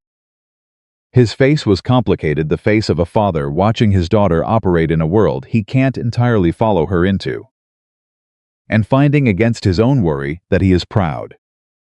"You're sure about what you're doing," he said. "No," Elizabeth said honestly. "But I'm sure about why I'm doing it." He nodded. He picked up his tool. He went back to work, because that was what Jeremiah Whitmore did. He kept working. Through everything, always. It was the most reliable thing she knew about him. She left for the Hayes office. She arrived to find Thomas Beale already at his desk, which was not unusual, except that he looked like a man who had not slept. His eyes were shadowed. His movements were careful, in the way of someone managing a headache or a conscience. He said good morning. She said good morning back. She had been at her desk for 20 minutes when he stood up. She did not look up from the ledger. "Miss Whitmore," he said. She waited. "I need to tell you something." She set down her pen. She looked at him. Thomas Beale stood at his desk with his hands at his sides and the expression of a man who has been carrying something that finally got too heavy. "I have been reporting to Miss Ashford," he said, "not to Mr. Ashford. To Caroline. For 3 weeks. She came to me before you started and he stopped." He pressed his mouth together. "She told me you were going to use your position here to damage the Ashford family. That you had a personal grudge. That I was helping protect a good family from an act of malice."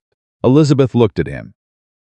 "She paid me," he said, and his voice was flat with self-disgust. "She paid me to let her know what you were working on and to access the deed room when I could." "Did you tell her about the survey cross-references?" "Yes." "Did you tell her about the Cook records specifically?" "I told her you were spending time in that section." "I didn't know why." He paused. "I didn't look closely enough to understand what I was looking at. I just reported what you were working on." Elizabeth thought about that. About what Caroline Ashford knew and didn't know. About how much of this she had passed to her father and how much she had kept to herself. "Why are you telling me this?" Elizabeth said. Thomas looked at the floor. "Because you asked me last night to think about the Cook family. About what it meant." He was quiet for a moment. "I looked it up. In the old records, I found Thomas Cook's original grant. I found the altered transfer." His voice had gone rough. "He had 4 children. The youngest was 3 years old when they lost the land." Elizabeth said nothing. "I didn't know what I was helping cover up," Thomas said. I'm not making an excuse. I should have asked." I should have looked. I didn't. He finally looked up at her. I want to help fix it if I can. I don't know if that's possible, but I want to try. Elizabeth looked at him for a long time. She thought about the value of a man who would admit to something he could have kept hidden. She thought about the practical question of whether he was more useful to her telling the truth or whether Caroline Ashford would get more out of him if he went back to reporting, and she used that. Can you write down exactly what you reported to Caroline Ashford? She said. Dates, specific information, everything you told her? He blinked. Yes, will you sign it? A pause. He understood what signing it meant. Yes, he said. Then sit down and write it, Elizabeth said. Right now, before anything else, he wrote. It took him nearly an hour, and Elizabeth worked through the morning while he did it, keeping her attention on the ledger in front of her while Thomas Beale's pen scratched across the paper behind her. The sound of it oddly like a confession booth, quiet and serious and painful. He brought her the finished pages. She read through them carefully. He had been thorough, more thorough than she'd expected. Caroline Ashford had been asking specific questions. About the Lexington survey records. About whether Elizabeth had made any copies of deed documents. About whether she had left the office in the mornings before Thomas arrived. Caroline had been smart about this. She had not sent her father's men directly, she had used Thomas Beale, who had keys and access and a presence that explained itself. She had stayed at one remove from the evidence, the way a woman who grew up watching powerful men operate learns to stay at one remove. Elizabeth signed the bottom of Thomas's statement as witness to its writing. She folded it and put it in her bag with everything else. Thank you, she said. Does it help? Yes, she said. It helps. He nodded. He went back to his desk. He was quieter for the rest of the morning than he had ever been. And Elizabeth thought that was probably right, that a man who had just told the truth about a bad thing he'd done ought to be quiet for a while afterward. Not because it fixed anything, but because it was the appropriate weight to carry. Nathaniel returned from Barberville at midday. He came through the door, read Elizabeth's face, and said, "What happened?" She told him. All of it. Ashford's visit to the shop, her father. The conversation. Thomas Beale's confession. The written statement now in her bag.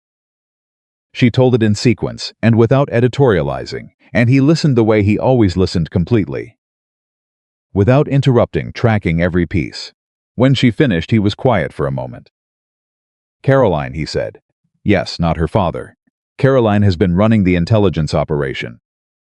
Her father showed up this morning because she told him what she'd found out through Thomas, and he decided to come handle it himself. Elizabeth paused. He doesn't know about the letter yet. If he knew about the letter, he would have come harder. Nathaniel absorbed that. How long before he figures out the letter exists? Marin Cook is the only one who knew Thomas kept that bundle of papers. But Ashford may go to Marin directly once he realizes we have more than the deed discrepancies. I'll send someone to Marin today, Nathaniel said. Someone I trust, to make sure she's all right and to let her know what's happening. I'd like it to be a woman. If possible, Elizabeth said. Marin doesn't need strange men arriving at her door right now. He looked at her. I know someone.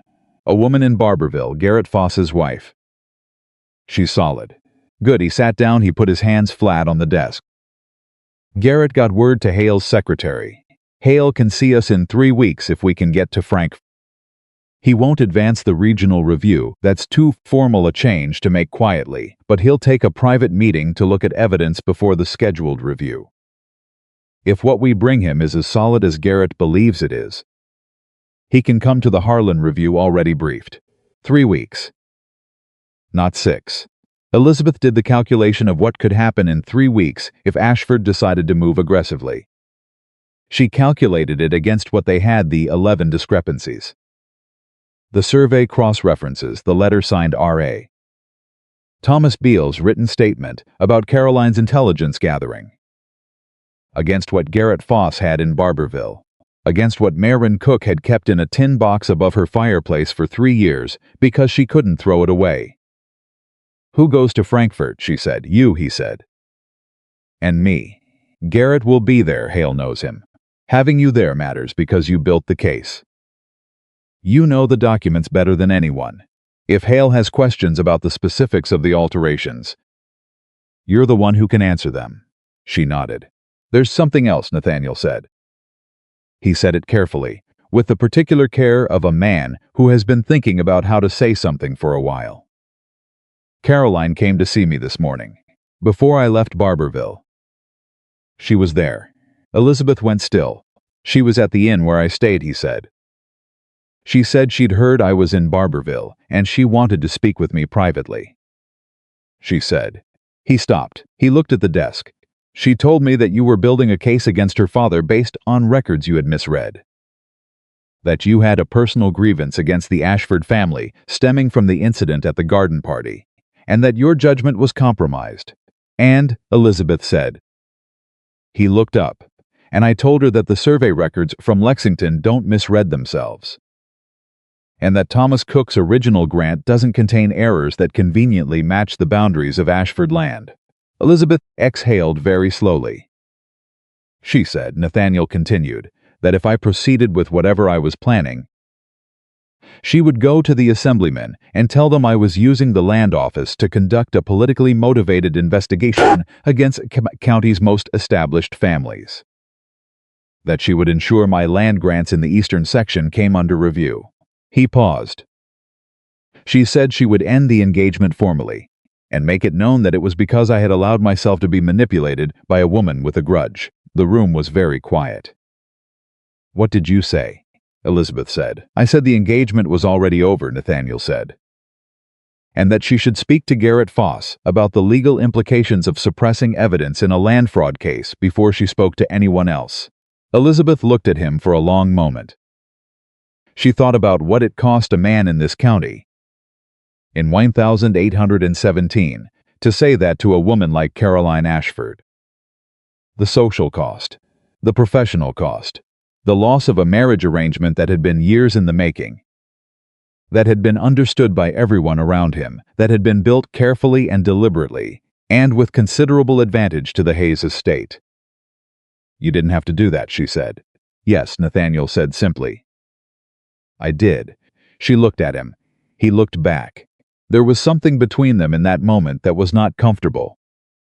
Exactly, it was too honest to be comfortable, but it was real in a way that very few things had been real to Elizabeth Whitmore in a very long time. Thank you, she said. He nodded once. We leave for Frankfurt in 4 days. I'll make the arrangements. 4 days. Elizabeth thought about 4 days and what Richard Ashford would do in 4 days once he understood that Nathaniel Hayes was not coming to him with apologies and that the engagement was finished. She thought about Caroline, who was smarter than her father and angrier than her father, and who had just been told by the man she had spent 2 years maneuvering into a marriage that he was done. Angry, intelligent women, Elizabeth thought, were considerably more dangerous than their fathers. She was right about that. The trouble came not from Richard Ashford but from Caroline. And it came the next morning, and it came at an angle Elizabeth had not anticipated. She arrived at the office to find a man she had never seen before, sitting in the chair across from her desk. He was perhaps 45, lean, with the careful dress and the careful face of a professional man. He stood when she came in. Miss Whitmore, he said. My name is Calvin Price. I'm an attorney retained by the Ashford family. He set a document on her desk. You are hereby notified that any records removed or copied from the Hayes Land Office without the express authorization of the deed holder of record are the subject of a legal claim. You are further notified that any presentation of such records to any state official will be considered an act of malicious interference in lawful property matters. Elizabeth looked at the document. She did not touch it. She looked at Calvin Price, Mr. Price, she said. Has anyone explained to you what's actually in those records? He blinked. It was the blink of a man who had been hired to deliver a document and had not expected to be asked questions. I've been retained to. Has anyone shown you the alterations? Elizabeth said. The witness signatures? The boundary descriptions that don't match the original grants. The survey records from Lexington? She paused. Because if you've read what I've read, and you're still standing in front of me serving a legal notice on behalf of the people who did it, then you have a much bigger problem than I do. Price looked at the document on her desk. He looked at her. Something in his careful professional face had shifted. I was told this was a records dispute, he said. It's fraud, Elizabeth said. Land fraud. 11 documented instances. 3 definitive alterations. She paused. You might want to go back to whoever retained you and ask them to be more specific about what you're being asked to help suppress. Price picked up the document from her desk. He looked at it for a moment. Then he folded it and put it in his coat pocket and said, "Good day, Miss Whitmore," and walked out. She had no idea what he would do next. She had approximately 2 hours to wonder about it before the second thing hit. Thomas Beale came in from his midday errand, looking like he'd been struck. He stood in the doorway and he said, "Miss Whitmore, someone went through your father's shop last night." She was on her feet before he finished the sentence. "Is he hurt?" No, he's fine. He came in to open the shop this morning and found the office portion had been gone through. Nothing taken, as far as he could tell, but his account ledger was opened and left on the desk. The account ledger. The debt figures. The credit from the county store. All the evidence of a family operating close to its financial edge. Left open on the desk like a message. We've been in here. We know what you owe. We know where you're vulnerable. Elizabeth made herself breathe. "Thank you," she said. She kept her voice level. "Thank you for telling me." She sent a note to Nathaniel by the errand boy. Then she went back to her desk. She sat down. She put her hands flat on the ledger in front of her and she pressed until she could feel the wood of the desk underneath the paper. She was not going to be frightened off. She had decided that. She had decided it in the pond, the night Caroline Ashford's hands hit her shoulder blades. And she had redecided it every morning since, and she was deciding it again now. They could go through her father's shop. They could send lawyers. They could threaten the debt and the credit and the county store. They could do all of it. She was still going to Frankfurt. Nathaniel arrived at the office within the hour. He read her face when he came through the door and he said nothing for a moment. Just stood there looking at her with the expression he got when he was measuring the full size of something. "The shop," she said. "I know, Thomas sent word." He sat down across from her. "Are your parents safe?" "They're fine. My mother is..." She stopped. She thought about Clara Whitmore, who had been reading people's intentions through the window of a difficult life for 4 decades. "My mother is furious, which means she's all right." Something that was almost a smile crossed his face. "Good. We need to move the timeline," Elizabeth said. "Not Frankfurt in 4 days. Frankfurt tomorrow." He looked at her. "That's a hard ride, I know. The documents are in Barberville." "We'd have to go through Barberville, I know that too." She met his eyes. "They went through my father's shop, Nathaniel. They're escalating. If they find out about Marin Cook's letter before we get to Hale, they'll discredit it. They'll go after Marin. They'll claim the letter is fabricated. They'll have 3 lawyers and 2 assemblymen tell Hale that the whole thing is a politically motivated grievance by a disgruntled employee." She paused. "We need to be in front of Hale before they have time to build that story." He was quiet for a moment. She could see him running the logistics the ride. The arrangements, Garrett Foss, Hale's secretary, everything that needed to happen in the next 12 hours to make tomorrow work. "All right," he said. "Tomorrow." She nodded. She started to stand up. "Elizabeth," he said. It was the first time he had used her given name.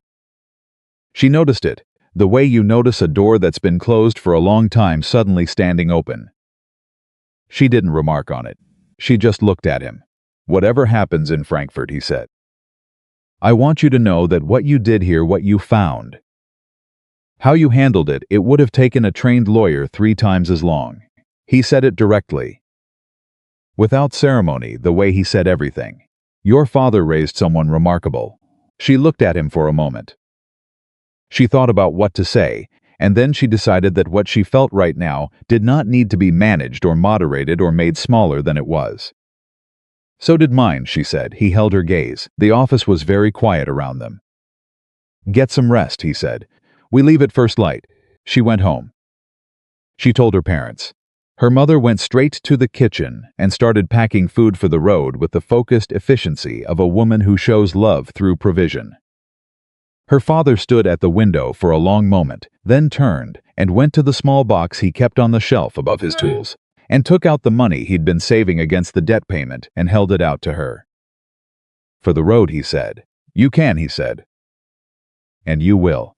His voice did not allow argument. "Come back with what you need." She took the money. She held his hands for a moment, the big rough hands that had built and repaired and carried this family for 30 years. "I'll come back," she said. "I know you will," he said. "You always do." She went upstairs. She packed what she needed. She lay down in the dark and she breathed slowly. Steadily, the way she had learned to breathe when things were pressing from every direction. She thought about Maren Cook and the tin box. She thought about Thomas Cook's letter and the initials at the bottom. She thought about Nathaniel Hayes saying her name for the first time. Just her name, the way people say names when they have stopped being careful about it. She thought about tomorrow, about Frankfurt, about Commissioner Hale and what it would mean to sit across from him and lay it all out, all 11 discrepancies. All 3 definitive alterations, the letter, the survey, Thomas Beale's written confession, all of it, and trust that the truth had enough weight to do what truth was supposed to do. She had done everything right. She had been careful and patient and methodical, and she had not moved before she was ready, and she had not made a single accusation she couldn't back with documentation. Whether that was enough was something she would find out in Frankfurt. She closed her eyes. Outside, Kentucky was dark and loud with summer insects and indifferent to what she was carrying. She slept. They left before the sun was up. Nathaniel had the horses ready at the edge of the Harlan Road. And when Elizabeth came down in the gray pre-dawn dark with her bag over her shoulder, he was already there, and he handed her the reins of the second horse without ceremony. And they rode. They did not talk much in the first hour. There was something about riding in the early dark that did not invite conversation. The road demanded attention. And the quiet between them was not uncomfortable. It was the quiet of 2 people who had stopped needing to fill silence with reassurance. She had noticed that about him over these past weeks. He did not talk to manage her or to manage himself. He talked when he had something to say. She was the same way. It was, she thought, one of the more unexpected things she had found in this situation. They reached Barberville by mid-morning. Garrett Foss was waiting for them, a compact, serious man with a lawyer's economy of expression, who shook Elizabeth's hand the way he shook Nathaniel's, without adjusting for anything, and she liked him immediately. His wife, Margaret, brought coffee and did not hover, which Elizabeth liked even more.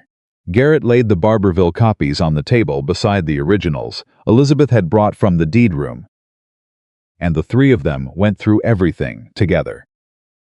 All 11 discrepancies, the 3 definitive alterations, the survey cross-references from Lexington, Thomas Beale's signed statement. And finally, carefully, Elizabeth unwrapped the oilcloth and laid Thomas Cook's letter on the table between them. Garrett read it twice. He set it down. He looked at Elizabeth. He signed it with his initials. Garrett said, "Yes. That's either very arrogant or very careless." "With men like Ashford," Elizabeth said. "It's usually both." He never expected Thomas Cook to keep the letter. He never expected anyone to find it. Garrett looked at Nathaniel. "This changes the shape of the whole thing." The deed discrepancies could conceivably be explained as record-keeping failures. Bad clerks confused surveyors. A good defense attorney could create enough doubt to muddy the water. But this, he tapped the letter. "This is Richard Ashford." In his own hand, trying to buy a man's silence 6 months before a court ruling that should have gone the other way. "This is consciousness of guilt. This is him knowing what he was about to do. Can Hale act on it? Nathaniel said. Hale can open a formal investigation. He can freeze all Ashford land transfers pending review. He can refer the altered documents to the state attorney's office. Garrett paused. What he cannot do is give the Cook land back by himself. That requires a separate legal proceeding. But if Hale opens the investigation, it creates the foundation for that proceeding, and it creates a public record that the Ashford family cannot quietly make disappear.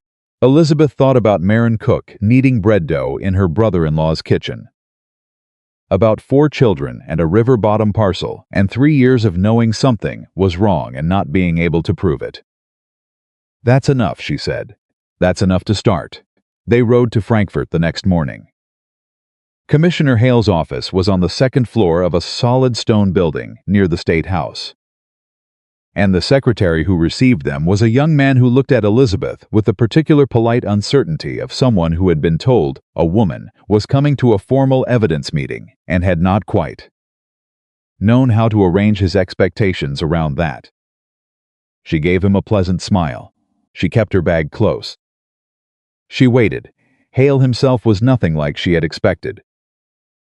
She had built a picture of him from Nathaniel's description: honest, capable, a known dislike of the Ashford family, and she had unconsciously assembled a physical impression to go with those qualities. The man who came out to greet them was short, round-shouldered, with a fringe of gray hair and the preoccupied expression of a man who was always doing 3 things at once.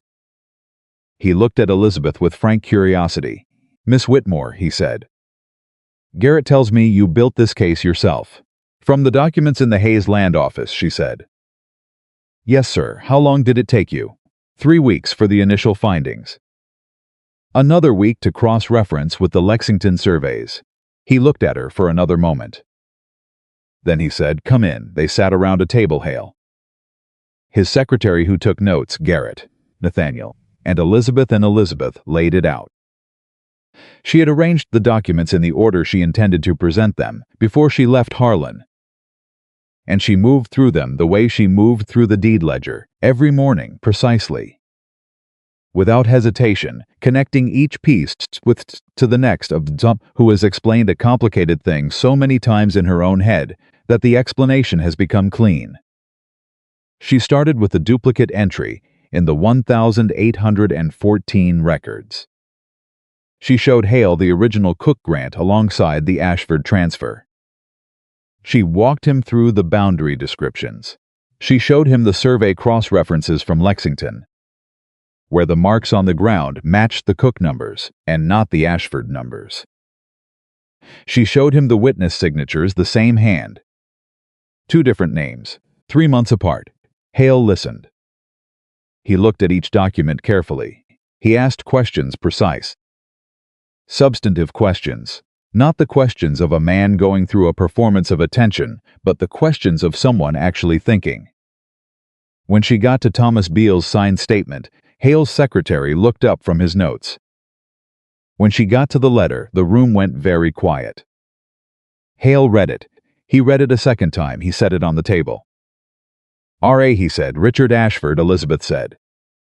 "The boundary description in the 4th paragraph of the letter matches the Cook parcel exactly." He knew what he was offering to buy, and he knew why Thomas Cook's claim was valid. Hale looked at the letter for a long moment. Then he looked at Garrett, then at Nathaniel, then at Elizabeth. "How did you find this?" he said. "I went to see Maren Cook," Elizabeth said. "She kept everything her husband had saved. She had no reason to throw it away and no way to use it. So she kept it." 3 years, Hale said quietly. "Yes, sir, 3 years in a tin box on a shelf." He sat back. He looked at the ceiling for a moment, then back down at the table. "I'm going to be direct with you, Miss Whitmore. This evidence is solid. What you've assembled here would be solid in front of any competent judge who was not already in Ashford's pocket.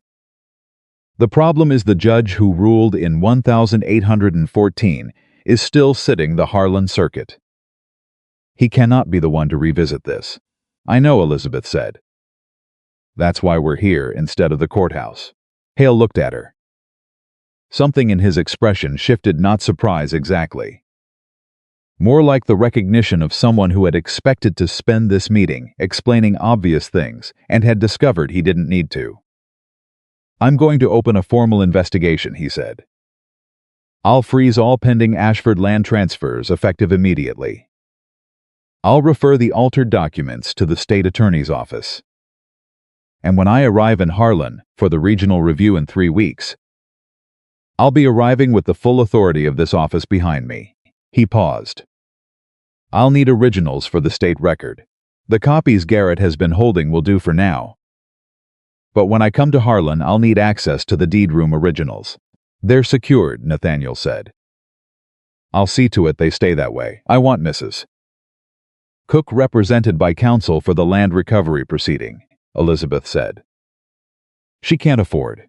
I'll take the case," Garrett said. Before she finished the sentence, he said it quietly, like a man who had made a decision before the meeting started. At no cost to her, Elizabeth looked at him. She thought about what it meant, a lawyer in Barberville taking 3 years of injustice and choosing to set it right, not because he had to, but because he was sitting across from the evidence and could not pretend he hadn't read it. "Thank you," she said. They left Hale's office in the early afternoon. Frankfurt was busy around them, people moving with the purposeful energy of a state capital. And Elizabeth walked through it, feeling something she hadn't felt in weeks, not relief exactly, because this was not over yet, but the particular clarity that comes when you have done every correct thing in the correct order and the machinery you needed has started to move. Nathaniel walked beside her. He was quiet for a block. Then 2. Then he said, "He's going to know by nightfall." "Ashford." She nodded. "Yes. Hale's office freezing the land transfers will reach him through official channels by tomorrow. But someone will tell him tonight. He'll move fast." "He will," she agreed. "He'll try to get in front of it. Discredit the letter." "Discredit Marin Cook, discredit me." She paused. "But he can't undiscredit Hale. And he can't undiscredit Garrett. And he can't change what's already in the official record in Frankfurt." They rode back toward Barberville in the late afternoon. And somewhere in the last miles before the town, when the road was quiet and the light was going long and gold the way it did in Kentucky summers, Nathaniel said, "What will you do after this is settled?" She looked at the road ahead. She had thought about this. She had thought about it in the evenings when the deed work was done and the office was quiet, and she had let herself imagine what after might look like. "There are families in this county who've lost land they don't know they can get back," she said. "The Cook case isn't the only one. I found 11 discrepancies in one county's records over 10 years.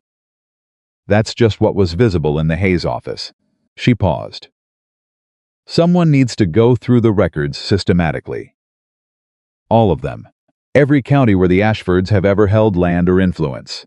Nathaniel was quiet for a moment. "That's years of work." "Yes, it is. You'd need an office. Formal authority to access records, I know." He looked at her. "I'll fund it." She looked back at him. "That's a significant offer." "It's a significant problem," he said. "And you're the only person I've met who's actually equipped to work it." He held her gaze. "I'm not doing you a favor. I'd be doing this county a favor. And possibly several other counties."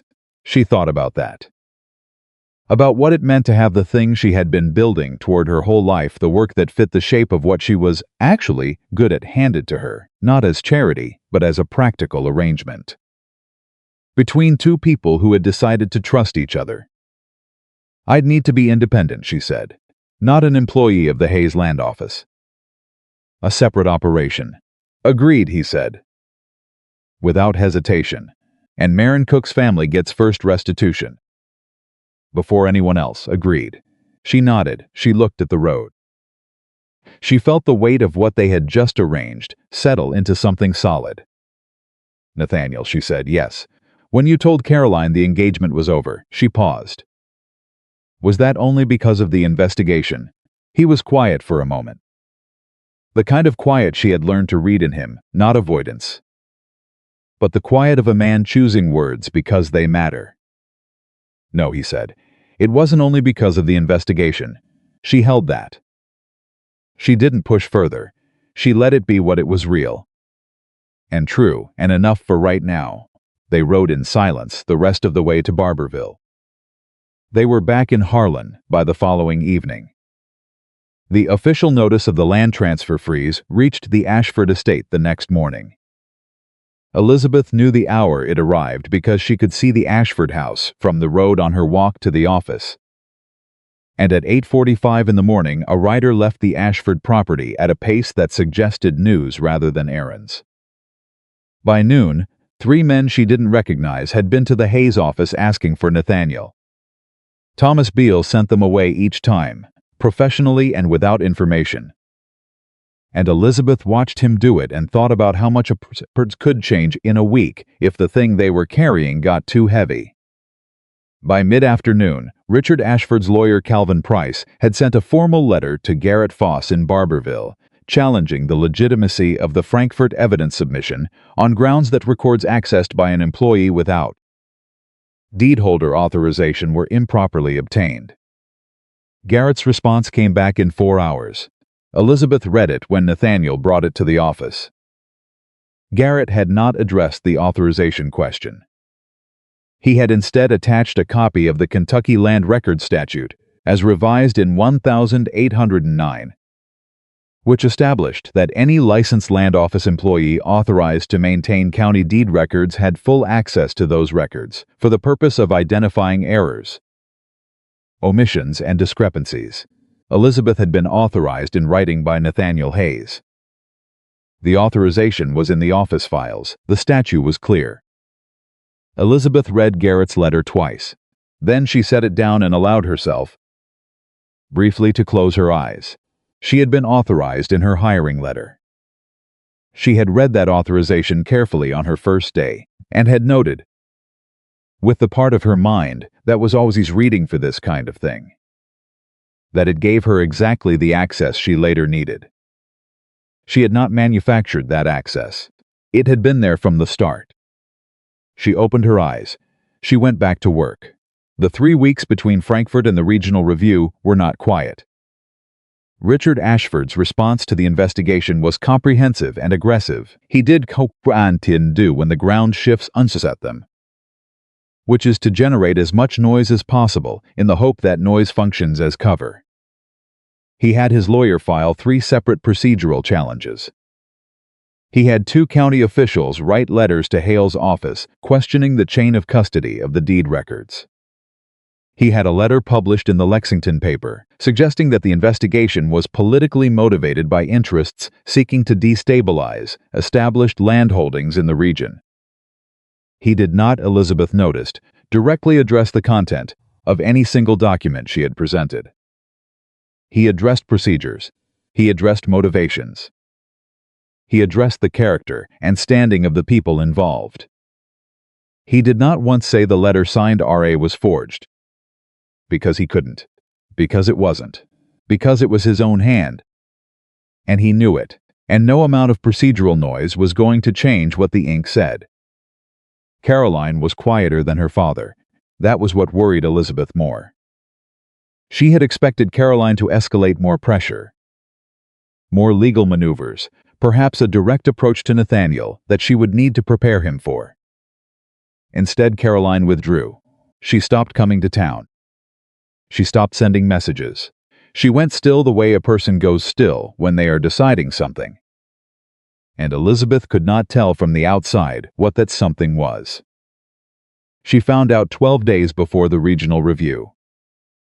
Thomas Beale came into the office in the morning with a particular look on his face, not his old look of careful blankness, but something newer, more uncomfortable, the look of a man who has information he is not sure how to deliver.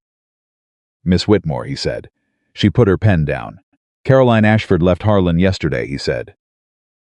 "I heard it from the woman who keeps the inn on the South Road.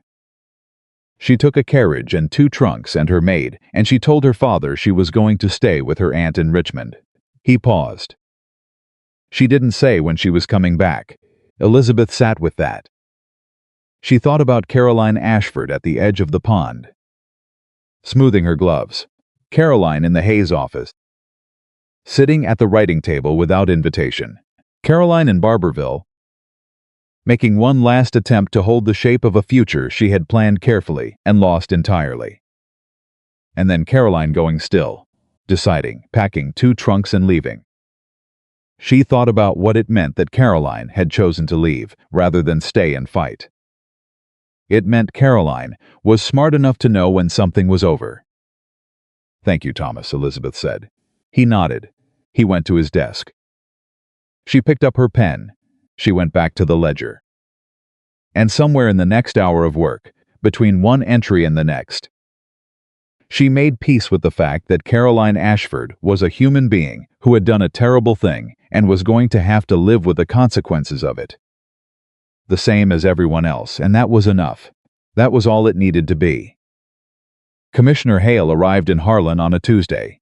He came with 2 men from the state attorney's office and a clerk who carried a leather case of documents and the practiced gravity of a man who knew he was walking into something significant. The regional review was scheduled to begin at the Harlan courthouse at 9 in the morning. Richard Ashford was there with his lawyer. Nathaniel was there. Garrett Foss had ridden up from Barberville the previous evening.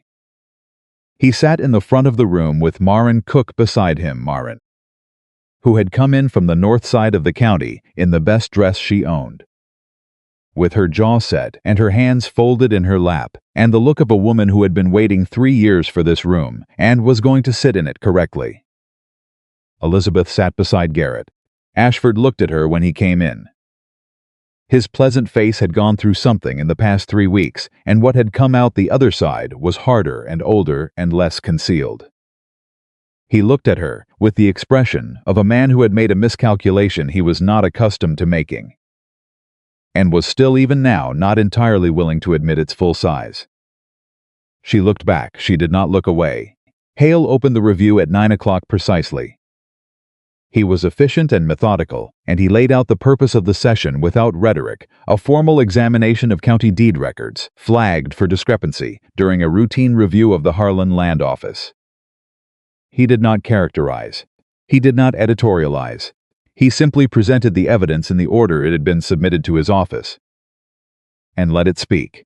The 11 discrepancies, the survey cross-references, the altered boundary figures, the witness signatures, and then the letter. Ashford's lawyer objected to the letter on 3 separate grounds. Hale overruled each objection with the brief, decisive language of a man who had read the relevant statutes and was not interested in performing uncertainty he didn't feel. The letter was entered into the official record. Garrett presented the Cook documentation, the original grant, the personal survey notes, the quarterly boundary records Thomas Cook had kept for 4 years. He did it quietly, without drama, laying each document in front of Hale the way you lay cards on a table when you know what you're holding. Ashford's lawyer asked to cross-examine Elizabeth on the question of document access authorization. Hale granted the request. Calvin Price, who Elizabeth noticed, had a different quality about him than he'd had the morning he showed up at the Hayes office. Something more careful and less confident stood and asked her to confirm her authorization to access the deed records. She confirmed it. She cited the statutory language. She cited her hiring letter. She cited the date and the specific wording of Nathaniel Hayes' authorization. Price asked whether she had accessed the records with the intent to investigate the Ashford family specifically. "I accessed the records to do the work I was hired for," Elizabeth said, which was to identify errors, omissions, and discrepancies in the county deed files. "I found errors, omissions, and discrepancies. I reported them to my employer and subsequently to this office and the personal history between yourself and the Ashford family. I fell into a pond at a party," Elizabeth said. "That's the entirety of my personal history with the Ashford family.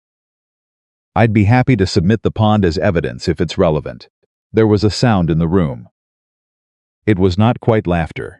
It was the small, involuntary sound that people make when something true is said out loud in a formal room that is not accustomed to truth being quite so direct. Even Hale's mouth moved slightly. Price sat down. Hale looked at Richard Ashford. Mr. Ashford. Do you have anything to submit regarding the documents as presented? Ashford was quiet for a long moment. His lawyer leaned toward him and said something in a low voice. Ashford looked at the table, at the letter with his initials at the bottom, at the documents that Elizabeth Whitmore had built into a wall over 4 weeks of careful, methodical work, one stone at a time, until the wall was too solid to knock down with noise. He looked up. "I have nothing to submit at this time," he said. Hale nodded. He looked at his notes. He looked at the room. "The evidence presented today establishes sufficient grounds for a formal investigation into the deed transfers in question," he said. "Effective immediately, all land transfers involving parcels identified in the discrepancy report are frozen pending the outcome of that investigation. The matter of the Cook parcel specifically will be referred to the state court for expedited review. Given the age of the grievance and the clear documentary evidence of the original grant holder's rightful claim." He paused.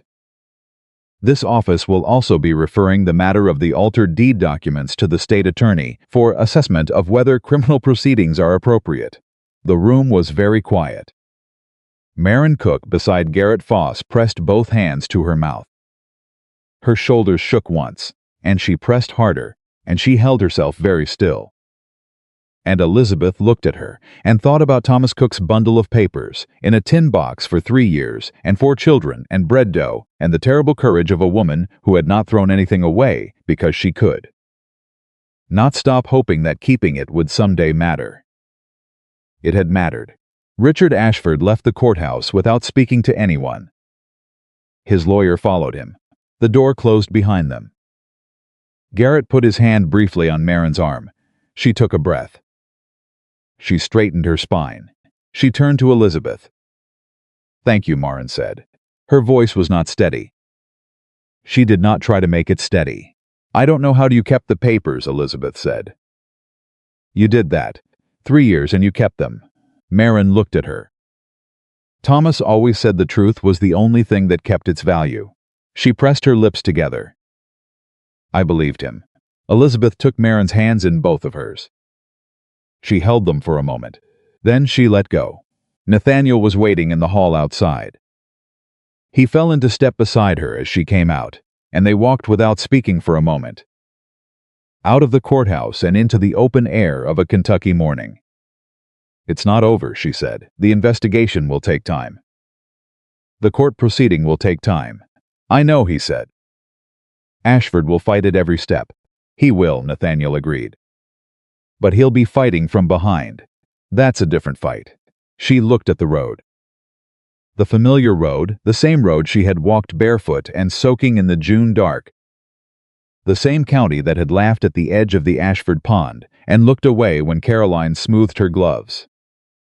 The same county she had grown up in, that her father had worked in for 30 years. That Maren Cook had watched take something that belonged to her family and had not been able to stop. It was still the same county. Things didn't change overnight. She knew that. But Commissioner Hale's office had a formal investigation open. The altered documents were in the state record. Maren Cook had a lawyer and a legal proceeding, and for the first time in 3 years, the truth was on record somewhere that Richard Ashford could not reach. That was not everything, but it was not nothing. "I want to start the systematic review," she said. "As soon as possible." "I know," Nathaniel said. "I've already spoken to a man in Frankfurt about securing office space." She stopped walking. She looked at him. "When did you do that?" "Last week," he said. "I was fairly confident about how today was going to go." She looked at him for a moment. At the face she had been reading for 6 weeks now. That she had learned the way you learn a language slowly at first. Then all at once, until one day you realize you're thinking in it without noticing. The controlled face that wasn't controlled with her anymore. Or not entirely, not when he said things like that, things that revealed how much he had been trusting her long before he said so. "Nathaniel," she said, "yes, you are the least romantic man I have ever met." Something happened to his face. It took a moment to identify because it was full and unguarded, which she had not seen before. and she was almost certain happiness. Simple, uncomplicated, unmanaged happiness, the kind that comes up from somewhere real. "I secured you an office," he said. That is not a declaration," she said. "No," he agreed. "It isn't." He looked at her. "Would you like one?" She thought about everything they had been through in the past 6 weeks. About evidence and trust, and what it meant to choose someone based not on what they promised but on what they did. Day after day, when the situation was difficult, and the easier choice was available. About walking out of the Ashford gathering barefoot and soaking and finding him on the garden path, hat in his hands, not knowing what to say but staying anyway. "Ask me properly," she said, "when this is finished. When the investigation is settled and the Cook land is restored and the systematic review is underway and things are not simple. They're never going to be simple but settled. That could be years," he said. "Then you'll have time to practice," she said. He looked at her. The happiness was still there, now but no less real. "All right," he said. "All right." They walked back toward the Hayes office. The town moved around them with its ordinary morning business carts and conversations, and the sound of Jeremiah Whitmore's shop. Somewhere on a parallel street, a hammer on iron, steady and real. Her father working, still working, the way he always had.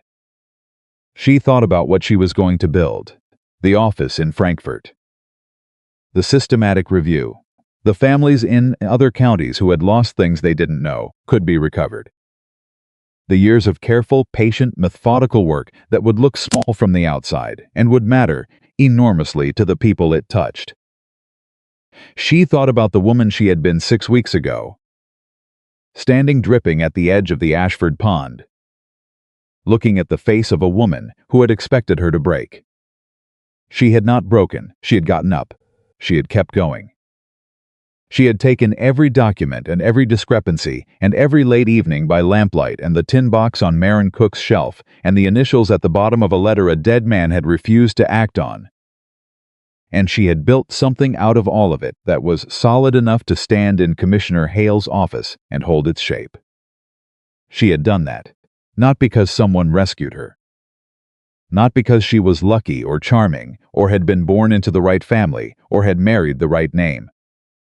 Because she was good at what she did, and she had refused to stop doing it. And she had looked at the truth in those records, and decided that the truth was worth more than her comfort and her safety, and the quiet life that staying silent would have purchased. That was what she had done, and she was going to keep doing it. Thomas Beale had the office in order when they arrived. He stood when Elizabeth came through the door, which he had started doing 3 days after his confession and had not stopped. It was not subservience. It was something else, a specific daily acknowledgement of what she was and what he had almost helped prevent. She gave him a nod. He sat back down and went back to work. Elizabeth hung her bonnet on the peg by the door. She sat at her desk. She opened the ledger to the next clean page. There were more records to go through. There were always more records. The work was not done, it was barely started. But the foundation was laid, the investigation was open. Marin Cook had a lawyer, and Commissioner Hale was riding back to Frankfurt with the full weight of what she had built inside his leather case. She picked up her pen. She began. Outside, Kentucky moved through its ordinary morning. And in a carriage shop on a parallel street, a hammer struck iron in its steady, patient rhythm. And somewhere 8 miles north, a woman who had kept a tin box for 3 years, because she couldn't stop, hoping, was driving home to tell her children that the land their father had died, knowing was rightfully theirs, was coming back to them. And in the Hayes Land Office in Harlan, Kentucky, in the year of our Lord 1817, Elizabeth Whitmore turned to a fresh page and wrote the heading for the next county's records in her clean, precise, unbroken hand. She did not wait for anyone's permission. She never had. She never would. A person's worth is not measured by the name they carry or the dress they wear or the pond they are pushed into at someone else's garden party. It is measured in what they do when they come up out of the water.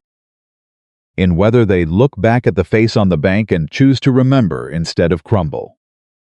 In weather, when the work is hard and the people in power do not want them to do it, they pick up the pen anyway and begin. Elizabeth Whitmore had always known what she was worth. It just took Kentucky a little longer to find out.